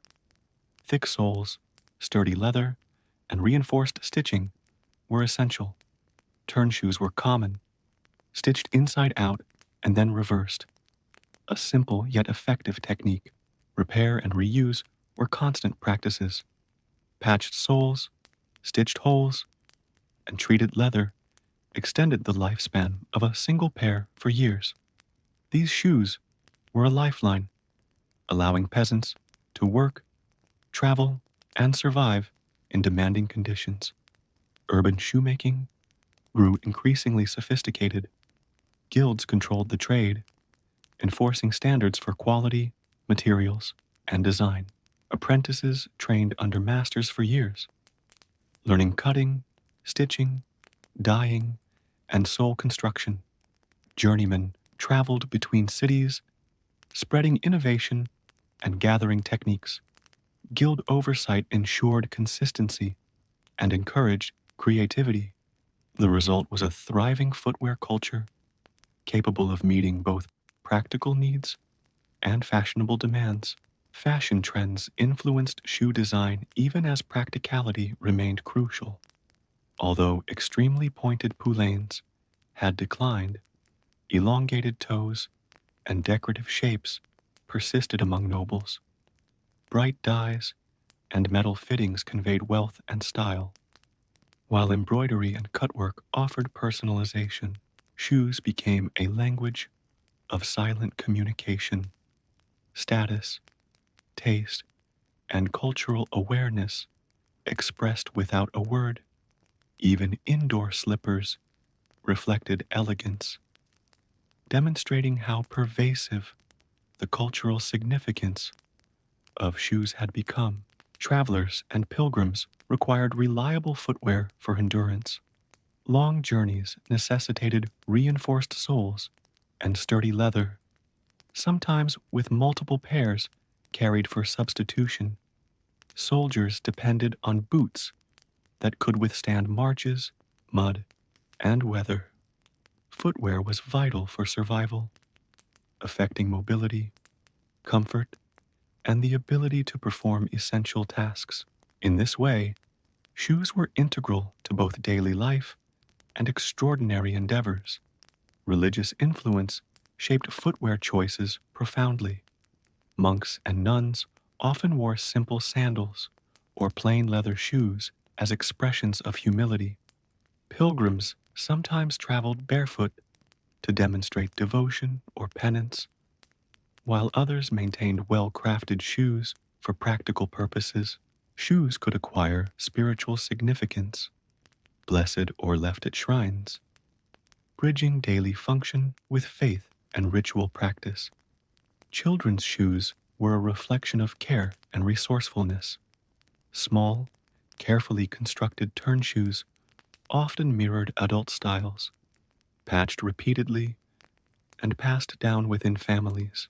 These tiny shoes demonstrate how even the youngest members of society were part of broader cultural practices and concerned with comfort, protection, and social identity.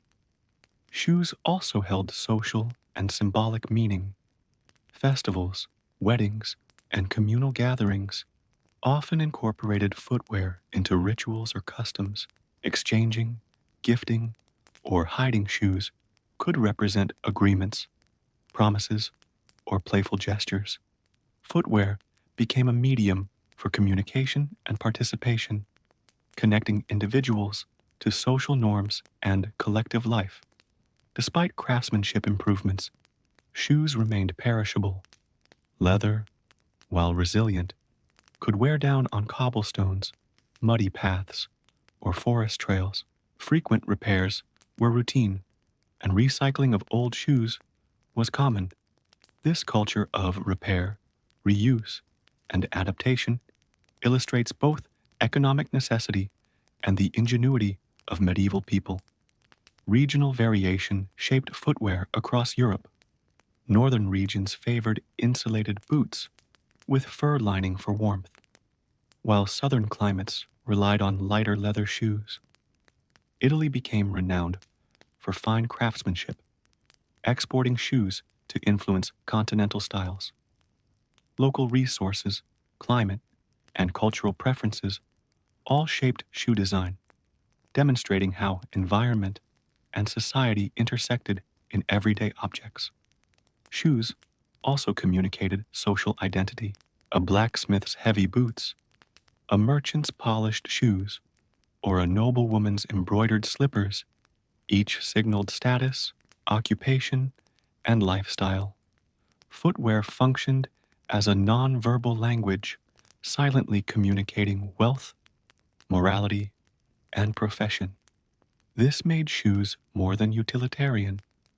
They were markers of individuality and societal structure. By the end of the medieval period, shoes had transformed from simple leather coverings to complex cultural artifacts. From practical turn shoes to courtly slippers, footwear reflected society's values, hierarchies, and daily realities. Every pair, whether humble or ornate, told stories of survival, creativity, and adaptation.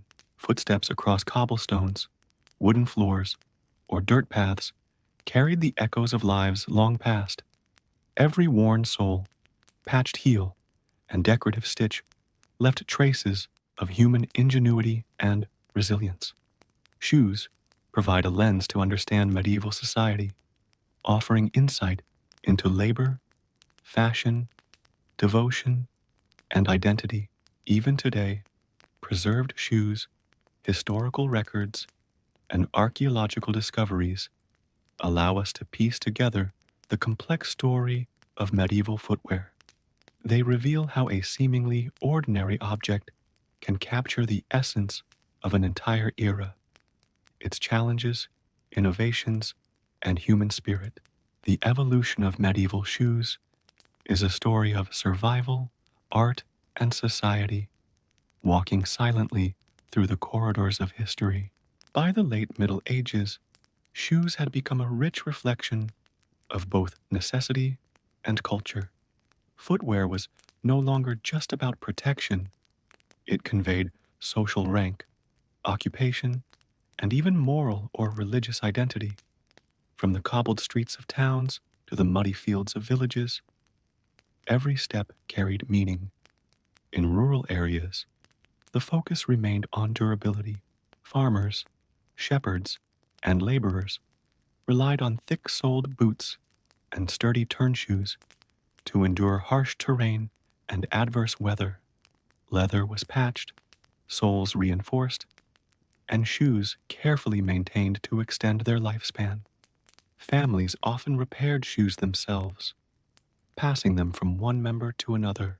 A single pair might last years, and each patch or stitch reflected careful craftsmanship born of necessity.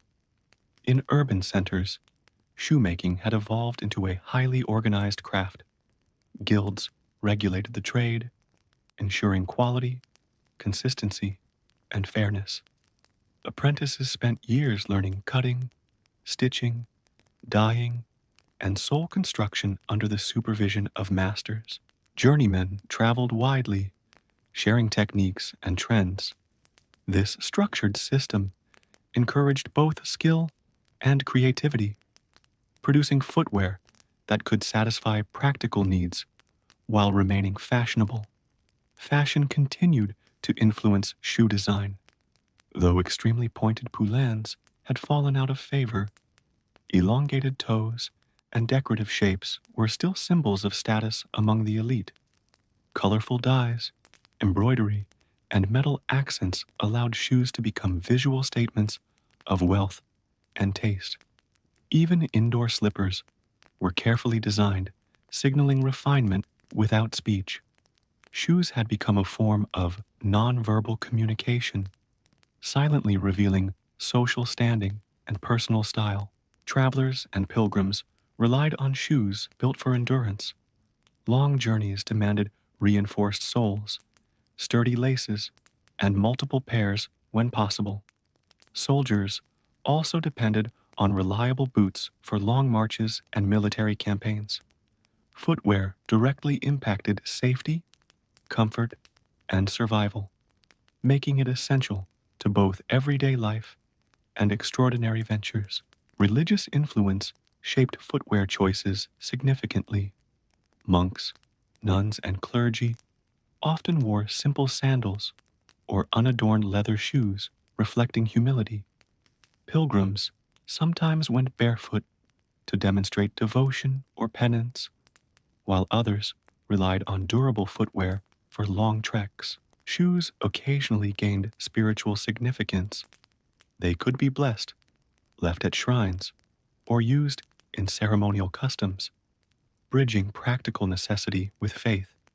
Children's shoes provide insight into medieval family life. Tiny turn shoes, patched and mended repeatedly, mirrored adult styles. They ensured protection and comfort while reflecting the aesthetics and social awareness of the household. Even among poor families, care was taken to maintain functional and fitting footwear for children. Shoes also played a role in social rituals. Weddings, festivals, and communal gatherings often involved shoes in symbolic or playful ways. Giving, exchanging, or hiding shoes could represent agreements, promises, or milestones. Footwear became a medium of social expression, linking individuals to broader customs and traditions. Despite improvements in craftsmanship, shoes were still highly perishable. Mud, water, and rough roads wore them down quickly. Frequent repairs were necessary, and old shoes were patched, modified, or recycled multiple times. This cycle of repair and reuse illustrates both economic prudence and ingenuity in medieval life. Regional variation influenced shoe design throughout Europe. Northern climates favored insulated, fur-lined boots, while southern regions preferred lightweight, soft leather footwear. Italy gained renown for fine leather shoes, which were exported and emulated across the continent. Local resources, climate, and cultural preference shaped footwear, reflecting both practicality and identity. Shoes also signaled occupation and societal role. A blacksmith's thick boots, a merchant's polished shoes, or a noblewoman's embroidered slippers conveyed status, occupation, and personality. Footwear served as a silent language, communicating social hierarchy, wealth, and profession without a word spoken. By the end of the medieval period, shoes had transformed into intricate cultural artifacts, from simple turn shoes to ornate courtly slippers. Footwear reflected societal values, daily routines, and hierarchical distinctions. Each pair, whether humble or elaborate, told stories of survival, ingenuity, and social identity. Footsteps on cobblestones, wooden floors, or muddy paths echoed the realities of medieval life. Every worn sole, patched heel, or decorative stitch left evidence of human resilience and creativity. Shoes offer a lens through which we can understand labor, fashion, devotion, and social structures. Archaeological finds, historical records, and preserved shoes allow us to reconstruct the story of medieval footwear. They reveal a world in which ordinary objects, shoes, carried extraordinary meaning. The evolution of medieval footwear is a story of art, necessity, and human ingenuity, silently connecting us to centuries past. As the medieval centuries drew to a close, shoes had fully developed as both functional tools and symbols of social life. Footwear revealed much about a person's occupation, wealth, region, and even moral or religious values. In every village, town, and castle, the shoes people wore were silent storytellers of their lives. In rural communities, practicality remained paramount. Farmers, laborers, and shepherds relied on boots and turn shoes designed for durability. Thick leather, reinforced soles, and sturdy stitching were essential for traversing fields, forests, and muddy roads. Shoes were repaired constantly, with worn soles patched and leather treated to prolong their life. It was common for a single pair to be passed down among family members, reflecting both economic necessity and careful resource management. Every stitch and patch represented ingenuity and survival. In towns and cities, shoemaking had become a respected craft. Guilds controlled the industry, setting standards for materials, construction methods, and quality. Apprentices spent years learning the trade, mastering cutting, stitching, and shaping leather. Journeymen traveled to gain new techniques, ensuring that innovations spread across regions. This organization allowed for both functional and fashionable footwear, accommodating the needs of peasants, merchants, and nobles alike. Fashion trends continued to shape shoes. Although extremely pointed poulaines had fallen out of favor, elongated toes and decorative shapes were still popular among the upper classes. Dyes allowed shoes to display vivid colors, and embroidery or metal embellishments communicated wealth and status. Even indoor slippers were designed for style as well as comfort, signaling refinement and taste. Shoes had become a subtle but powerful form of nonverbal communication. Travelers and pilgrims required footwear suited for endurance. Long journeys demanded reinforced soles and multiple pairs when possible. Soldiers needed boots that could withstand marches, mud, and battlefield conditions. Shoes were critical to survival, mobility, and success, demonstrating that practical needs were inseparable from daily life. Religious influences remained significant. Monks, nuns, and clergy often wore simple sandals or plain leather shoes, reflecting humility and devotion. Pilgrims sometimes walked barefoot to display piety, while others maintained durable shoes for protection. Shoes could acquire spiritual meaning. Blessed pairs offered protection, and worn or donated shoes at shrines represented faith and devotion. Footwear bridged the practical and spiritual worlds in medieval life. Children's shoes provide a poignant glimpse into family priorities. Small, carefully constructed turn shoes, often patched repeatedly, mirrored adult designs. Families ensured protection, comfort, and style for their children, even amid economic challenges. Archaeological finds show that shoes were essential for mobility and social inclusion, reflecting the care invested by parents. Shoes also had a place in social and ceremonial life. Weddings, festivals, and communal events often incorporated shoes symbolically or playfully. Giving or hiding shoes could signify promises, agreements, or celebrations. Footwear became part of cultural expression, linking individuals to broader community life. Despite craftsmanship improvements, shoes were still perishable. Leather, while strong, wore down on roads, in fields, and through repeated use. Repairs were constant, and many shoes were patched, recycled, or handed down. This culture of repair and reuse highlights both economic necessity and ingenuity. Regional differences influenced design. Northern Europe favored insulated boots with fur linings, while southern regions relied on lighter leather shoes suitable for warmer climates. Italy became renowned for high-quality leather shoes, influencing styles throughout Europe. Variations in climate, resources, and culture shaped footwear across the continent. Shoes also reflected social status and occupation. A blacksmith's heavy boots, a merchant's polished shoes, and a noblewoman's embroidered slippers each communicated identity. Footwear was a silent language, conveying wealth, morality, and societal role. This symbolic function made shoes more than mere protection.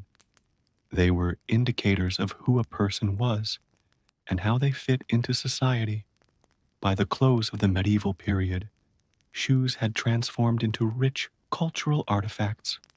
From practical turn shoes to ornate courtly slippers, footwear embodied the tension between survival and display, function and style. Every pair of shoes told a story of work, fashion, social hierarchy, and human ingenuity. The rhythm of footsteps on cobblestones, wooden floors, or muddy paths reflected the lived experiences of medieval people. every worn sole, patched heel, and decorative stitch captured resilience, creativity, and adaptation. Shoes offer a unique lens to understand daily life, labor, and culture in medieval Europe.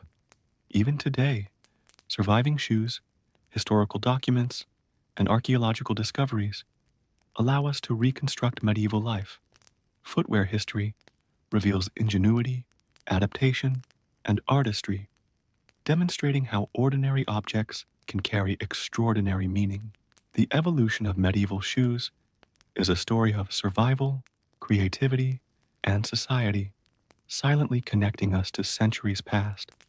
And here, as a small note for everyone following this journey through history, just as the shoes carry people forward, your support carries this channel forward. If you're enjoying these stories, don't forget to like this video and subscribe for more insights into forgotten corners of the past. Every step you take with us helps keep history alive. As the medieval period drew to a close, shoes had firmly established themselves as essential elements of daily life, symbols of social status, and even objects of artistry. Footwear evolved far beyond basic protection. It mirrored society, reflected local resources, and revealed cultural trends. Every pair of shoes tells a story about the people who wore them. In rural communities, functionality remained the primary concern. Farmers, shepherds, and laborers relied on thick-soled boots and sturdy turn shoes to protect their feet from uneven terrain, mud, and harsh weather. Leather was patched repeatedly, and soles were reinforced to extend usability. Families often repaired their own shoes, using simple tools and leftover materials. A single pair might last for years, with each patch or stitch marking both practicality and skill. Footwear was a lifeline, allowing people to work, travel, and survive in a demanding world. In urban areas, shoemaking had grown into a respected and organized craft. Guilds regulated production, ensuring that footwear met strict standards for quality, materials, and technique. Apprentices trained for years, mastering leather cutting, stitching, and sole construction under the guidance of masters. Journeymen traveled to learn new methods, spreading innovations across towns and regions. This system produced shoes that were both functional and fashionable, catering to peasants, merchants, and nobles alike. Fashion trends continued to influence shoe design. While extreme poulaines had largely disappeared, elongated toes and decorative shapes remained popular among the upper classes. Vivid dyes, embroidery, and metal fittings allowed footwear to become a silent communicator of wealth, taste, and social awareness. Even indoor slippers were carefully crafted, demonstrating that shoes were not only practical, but also important indicators of refinement. Travelers and pilgrims relied on shoes that could endure long journeys. Reinforced soles, sturdy construction, and spare pairs were essential for walking hundreds of miles. Soldiers marching to distant campaigns needed reliable boots capable of withstanding harsh conditions. Footwear was directly linked to survival, comfort, and efficiency, underscoring its critical role in both everyday life and extraordinary circumstances. Religious influence played a major role in shaping footwear choices. Monks, nuns, and clergy often wore simple leather shoes or sandals, reflecting humility and spiritual devotion. Pilgrims sometimes traveled barefoot to demonstrate piety, while others relied on durable footwear to complete long journeys. Shoes could also gain spiritual significance, being blessed or left at shrines as offerings. In this way, Footwear bridged the practical, social, and spiritual worlds of medieval life. Children's shoes reflect both care and practicality. Tiny turn shoes, patched repeatedly, mirrored adult designs while ensuring protection and comfort for young feet. Families invested in children's footwear despite economic challenges, demonstrating the importance of mobility, health, and social inclusion. Archaeological findings show that even modest households prioritized functional shoes for their children. Shoes also played symbolic roles in social rituals. Weddings, festivals, and communal gatherings often involved footwear as part of customs or games. Giving, hiding, or exchanging shoes could symbolize agreements, promises, or celebratory milestones. Footwear became an integral part of cultural expression, connecting individuals to traditions and community practices. Despite advancements in craftsmanship, shoes remained perishable. Leather wore down, soles cracked, and stitching frayed. Frequent repairs and modifications were necessary, and old shoes were recycled or handed down. This cycle of reuse reflected both economic prudence and practical ingenuity. Regional differences shaped shoe styles across Europe. Northern regions favored insulated, fur-lined boots to combat cold winters, while southern climates preferred lighter, soft leather shoes suitable for warm weather. Italy gained renown for high-quality leather craftsmanship, influencing styles across the continent. Local resources, environmental conditions, and cultural preferences all played a role in the evolution of footwear. Shoes also communicated occupation and social standing.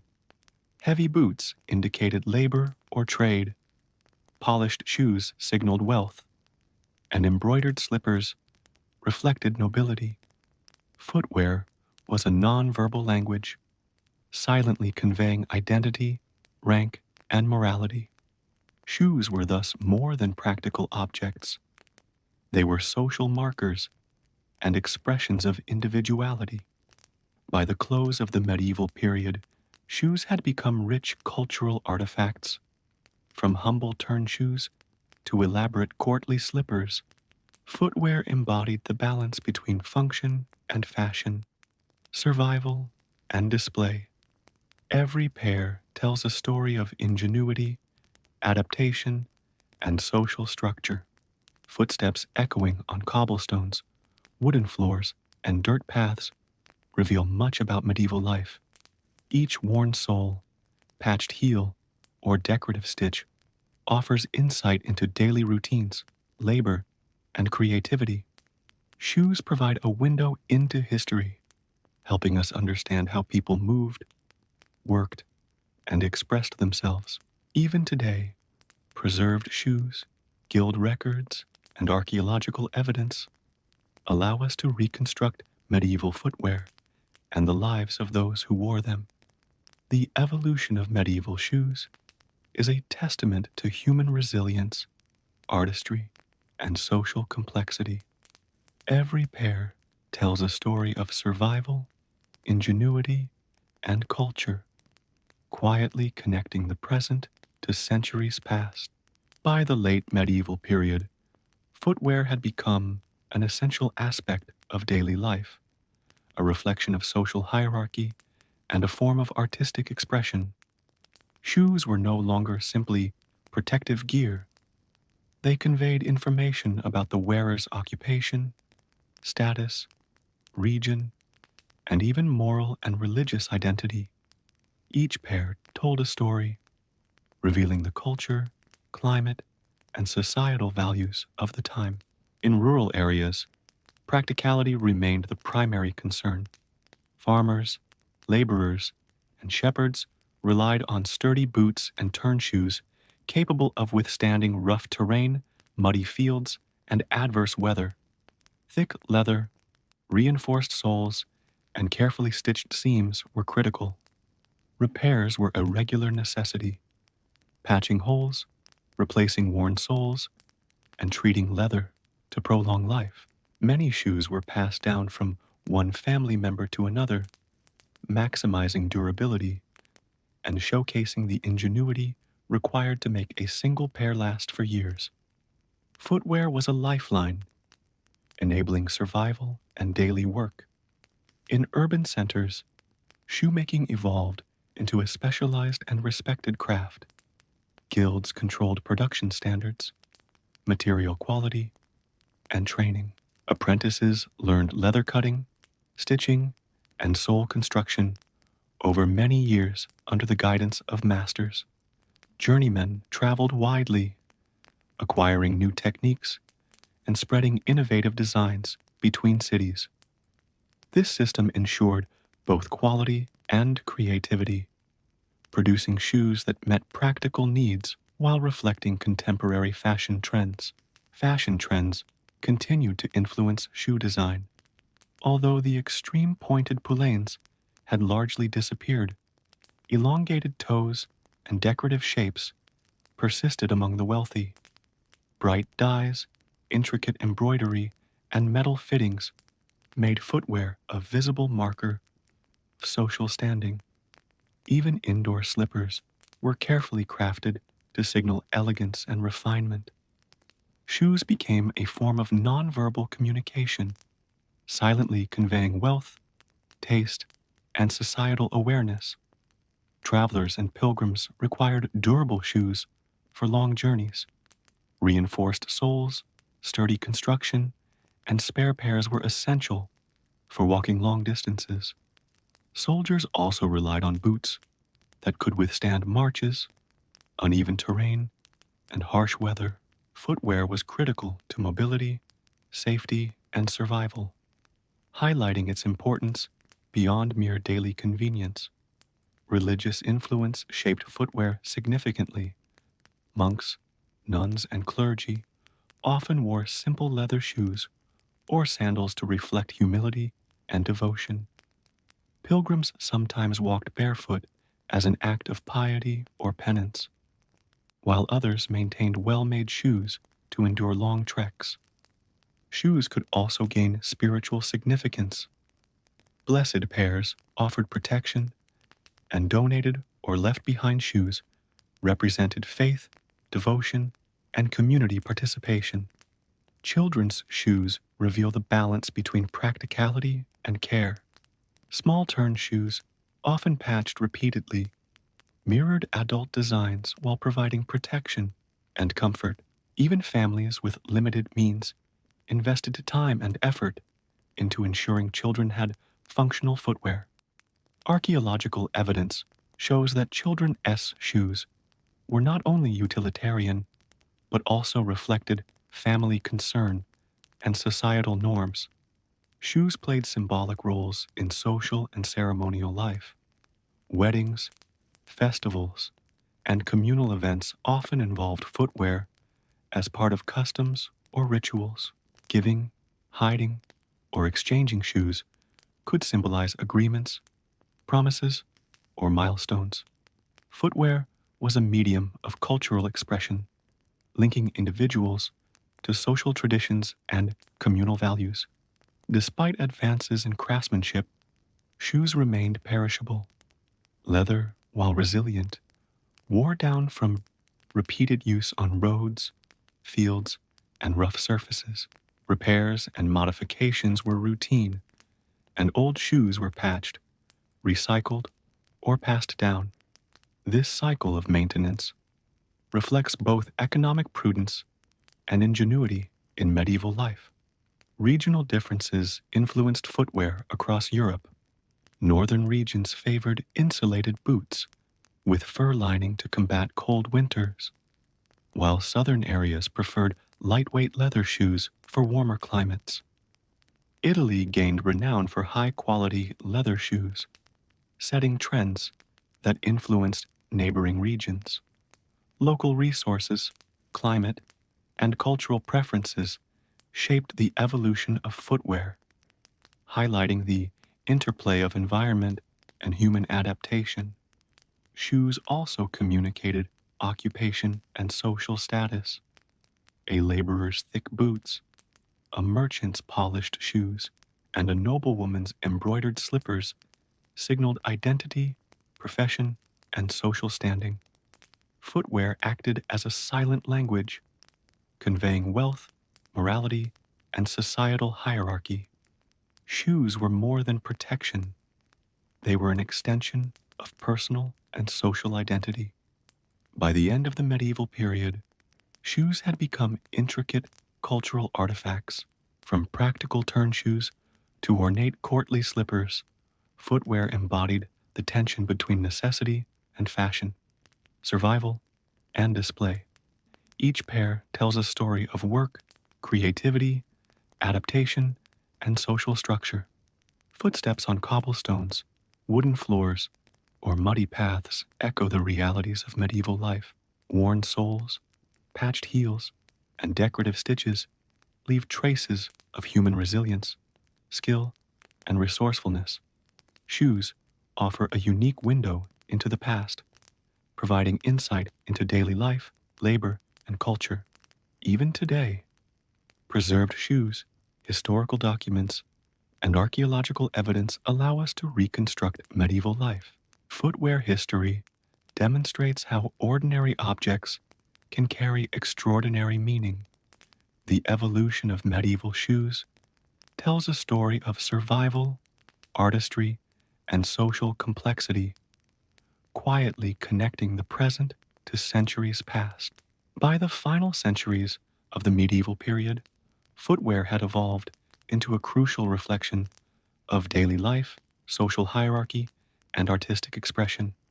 Shoes were no longer just functional, they communicated occupation, wealth, status, and even morality or devotion. Every pair told a story about the wearer, the region, and the era. In rural communities, practicality remained essential.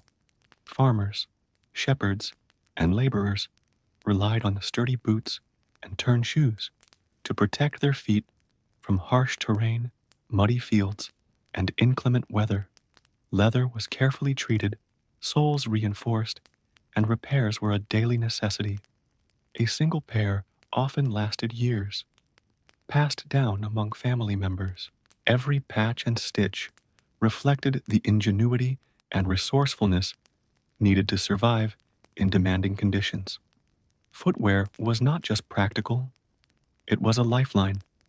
Urban shoemaking reached high levels of organization and artistry.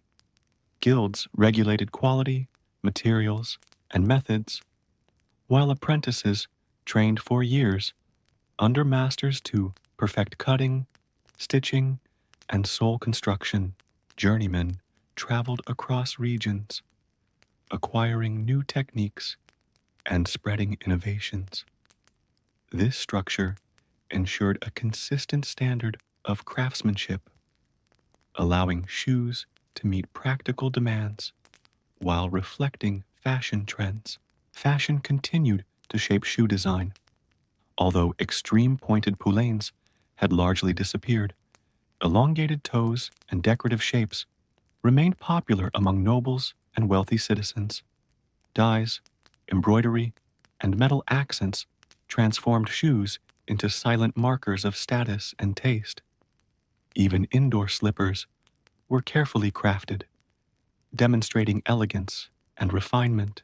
Footwear had become a form of nonverbal communication, conveying social position and aesthetic sensibility.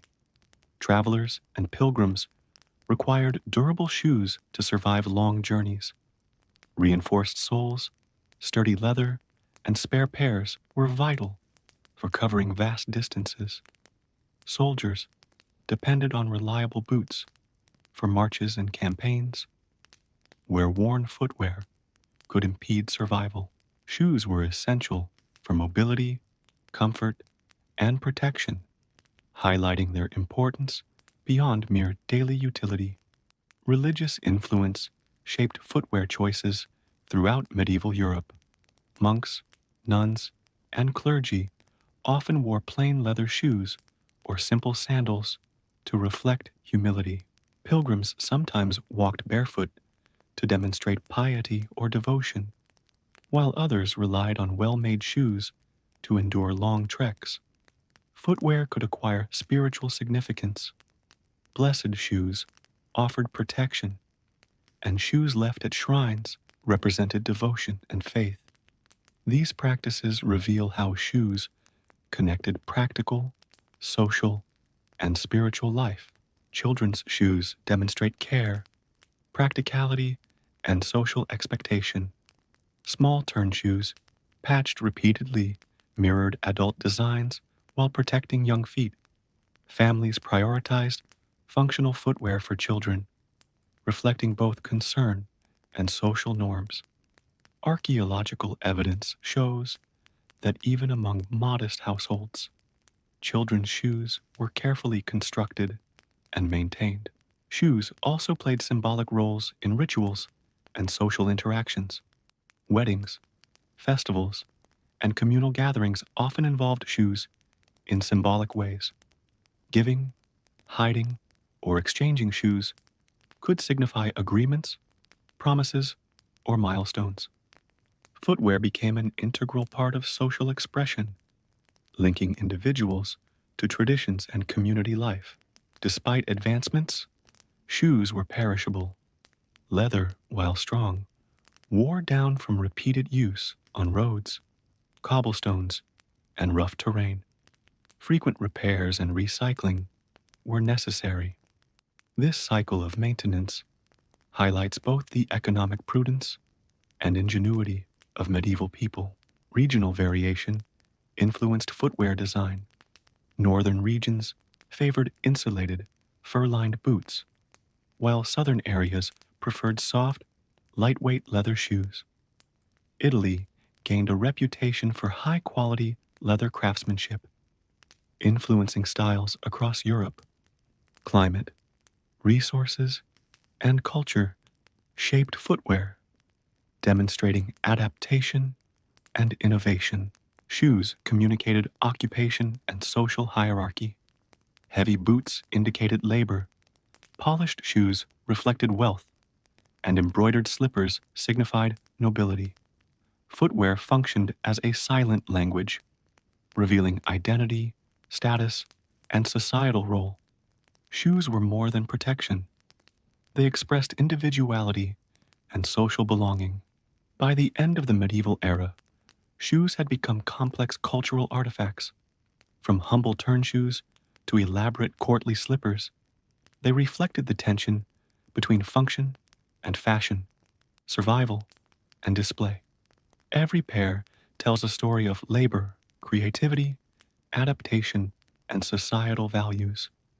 The sound of footsteps on cobblestones, wooden floors, or muddy paths provides insight into medieval life. Each worn sole, patched heel, and decorative stitch preserves traces of resilience, skill, and ingenuity. Shoes offer a window into history, revealing how people worked, moved, and expressed themselves. Today, preserved footwear, historical documents, and archaeological finds allow us to reconstruct medieval life. The evolution of shoes demonstrates ingenuity, artistry, and social complexity. Every step in a medieval shoe is a connection to centuries past, reflecting survival, culture, and identity. By the closing centuries of the medieval period, shoes had become more than functional necessities. They were symbols of status, identity, and culture. Footwear reflected social hierarchy, occupation, wealth, and even moral and religious values. Every worn sole, patch, or decorative stitch told a story about the wearer and their place in society. In rural communities, practicality was paramount. Farmers, shepherds, and laborers required boots and turn shoes capable of withstanding uneven terrain, mud, and harsh weather. Thick leather, reinforced soles, and durable stitching were essential. Repairs were frequent. Holes were patched, soles replaced, and leather treated to prolong usability. Families often passed shoes down from one member to another, ensuring longevity. Every stitch and patch reflected ingenuity, skill, and survival. Footwear was not only practical, but a vital tool for daily life. Urban shoemaking reached remarkable levels of organization and artistry. Guilds regulated production standards, quality of materials, and training for apprentices. Students spent years learning to cut, stitch, and shape leather under the guidance of masters. Journeymen traveled to gain experience and bring new techniques to different towns. This system ensured high-quality shoes that were both functional and fashionable, meeting the needs of peasants, merchants, and nobles alike. Fashion trends continued to influence design. While the extreme pointed poulaines had largely disappeared, elongated toes and decorative shapes remained popular among the upper classes. Bright dyes, embroidery, and metal embellishments allowed shoes to signal wealth, social awareness, and taste. Even indoor slippers were carefully crafted, reflecting refinement. Footwear had become a language of silent communication, revealing personal identity and social standing. Travelers and pilgrims required shoes designed for endurance. Reinforced soles, sturdy construction, and spare pairs were vital for journeys that covered hundreds of miles. Soldiers needed reliable boots for long marches and military campaigns. Shoes impacted comfort, mobility, and survival, showing that footwear was indispensable in both everyday life and extraordinary circumstances. Religious influence shaped footwear choices throughout medieval Europe. Monks, nuns, and clergy often wore simple sandals or leather shoes to reflect humility and devotion. Pilgrims sometimes walked barefoot as an act of piety or penance, while others used durable shoes to endure long treks. Shoes occasionally carried spiritual significance. Blessed pairs offered protection, and shoes left at shrines represented faith and devotion. Footwear bridged the practical, social, and spiritual dimensions of life. Children's shoes reveal attention to both practicality and care. Small turn shoes, patched and mended repeatedly, mirrored adult styles while providing protection and comfort. Families, even those with limited means, prioritized functional footwear for children. Archaeological evidence confirms that children's shoes were carefully maintained, highlighting their importance in daily life and social participation. Shoes also held symbolic roles in rituals and social customs. Weddings, festivals, and communal gatherings often incorporated footwear as part of symbolic or playful acts. Giving, hiding, or exchanging shoes could signify agreements, promises, or celebrations. Footwear was a medium of cultural expression, connecting individuals to community life and traditions. Despite improvements in craftsmanship, shoes were perishable. Leather wore down, stitching frayed, and soles cracked. Frequent repairs were necessary, and old shoes were recycled or passed down. This cycle of reuse reflects both economic prudence and practical ingenuity. Regional variations influenced shoe design. Northern regions favored insulated, fur-lined boots, while southern regions preferred lighter leather shoes. Italy gained renown for fine leather footwear, which influenced styles across Europe. Climate, resources, and culture shaped footwear, demonstrating adaptation to environmental and societal conditions. Shoes communicated occupation and social status. A laborer's thick boots, a merchant's polished shoes, or a noblewoman's embroidered slippers conveyed identity, role, and rank. Footwear was a silent language, reflecting wealth, morality, and hierarchy. Shoes were thus more than protection. They expressed individuality and social belonging. By the end of the medieval era, shoes had become intricate cultural artifacts, from humble turn shoes to elaborate courtly slippers. Footwear balanced function and fashion, survival and display. Each pair tells a story of labor, ingenuity, creativity, and societal structure. The sound of footsteps on cobblestones, wooden floors, or muddy paths carries echoes of medieval life. Worn soles, patched heels, and decorative stitching offer insight into resilience, skill, and human ingenuity. Shoes provide a lens into medieval culture, allowing us to understand daily life, work, and social norms.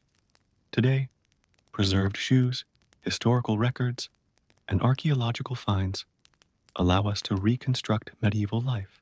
The evolution of shoes demonstrates ingenuity, artistry, and social complexity.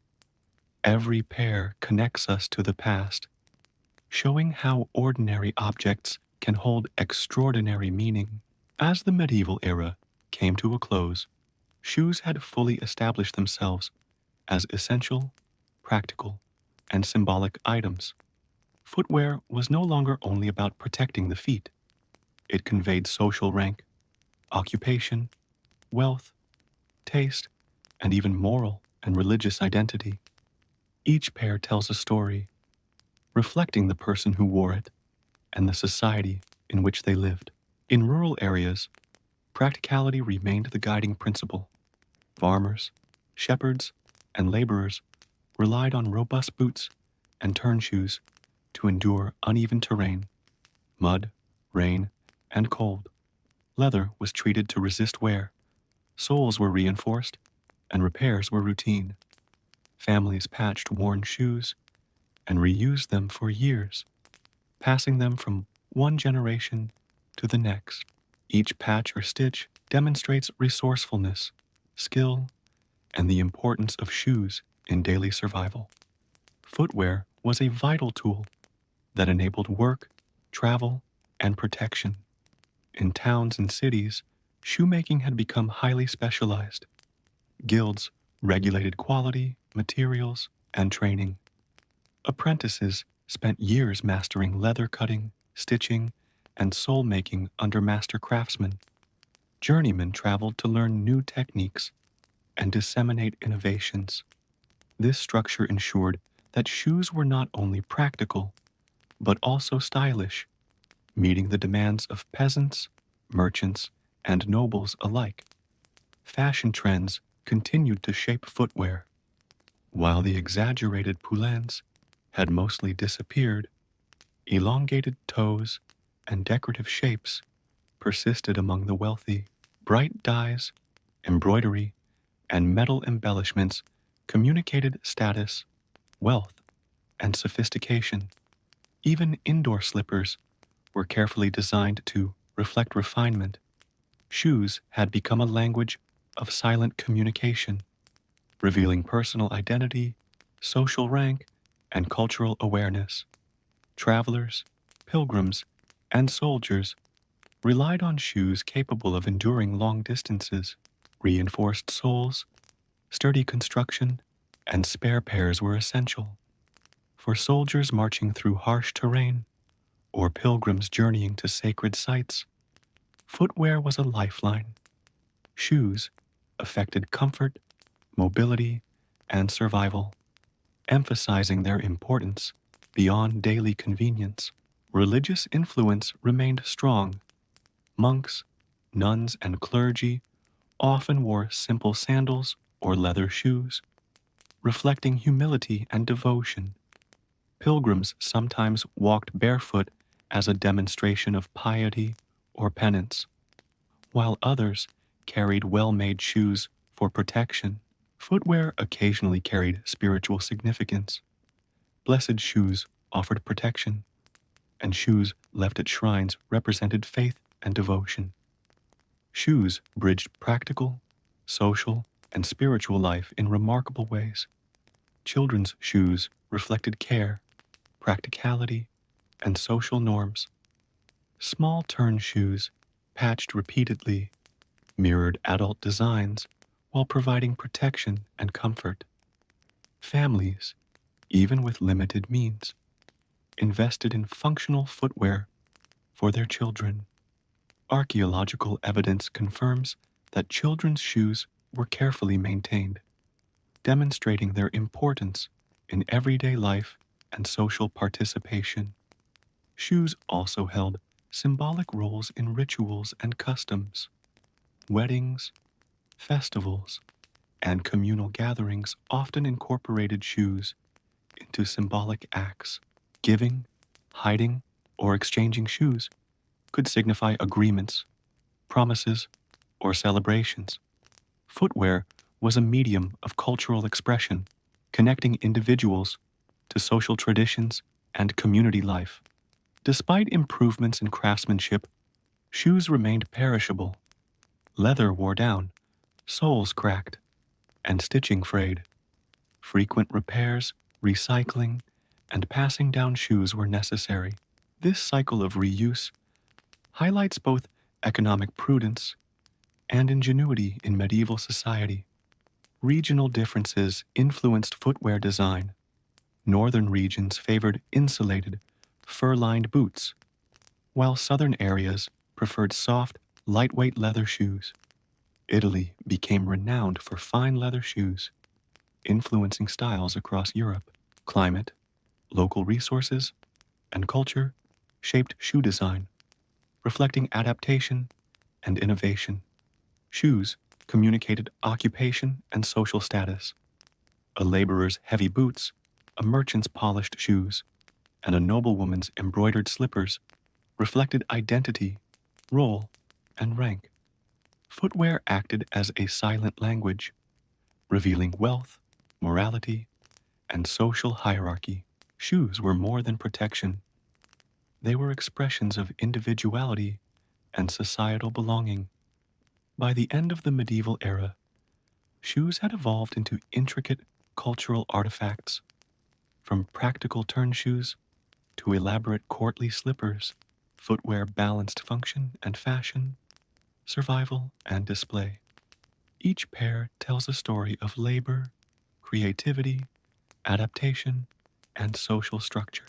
The rhythm of footsteps on cobblestones, wooden floors, and dirt paths preserves the echo of medieval life.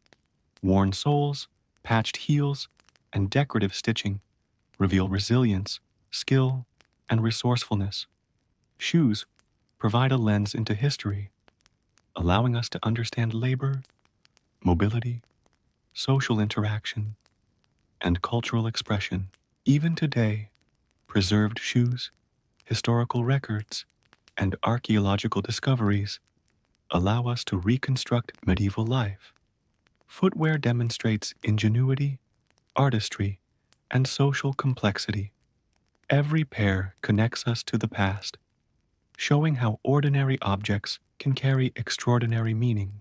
The evolution of medieval shoes is a story of survival, artistry, and society, silently linking the present to centuries past.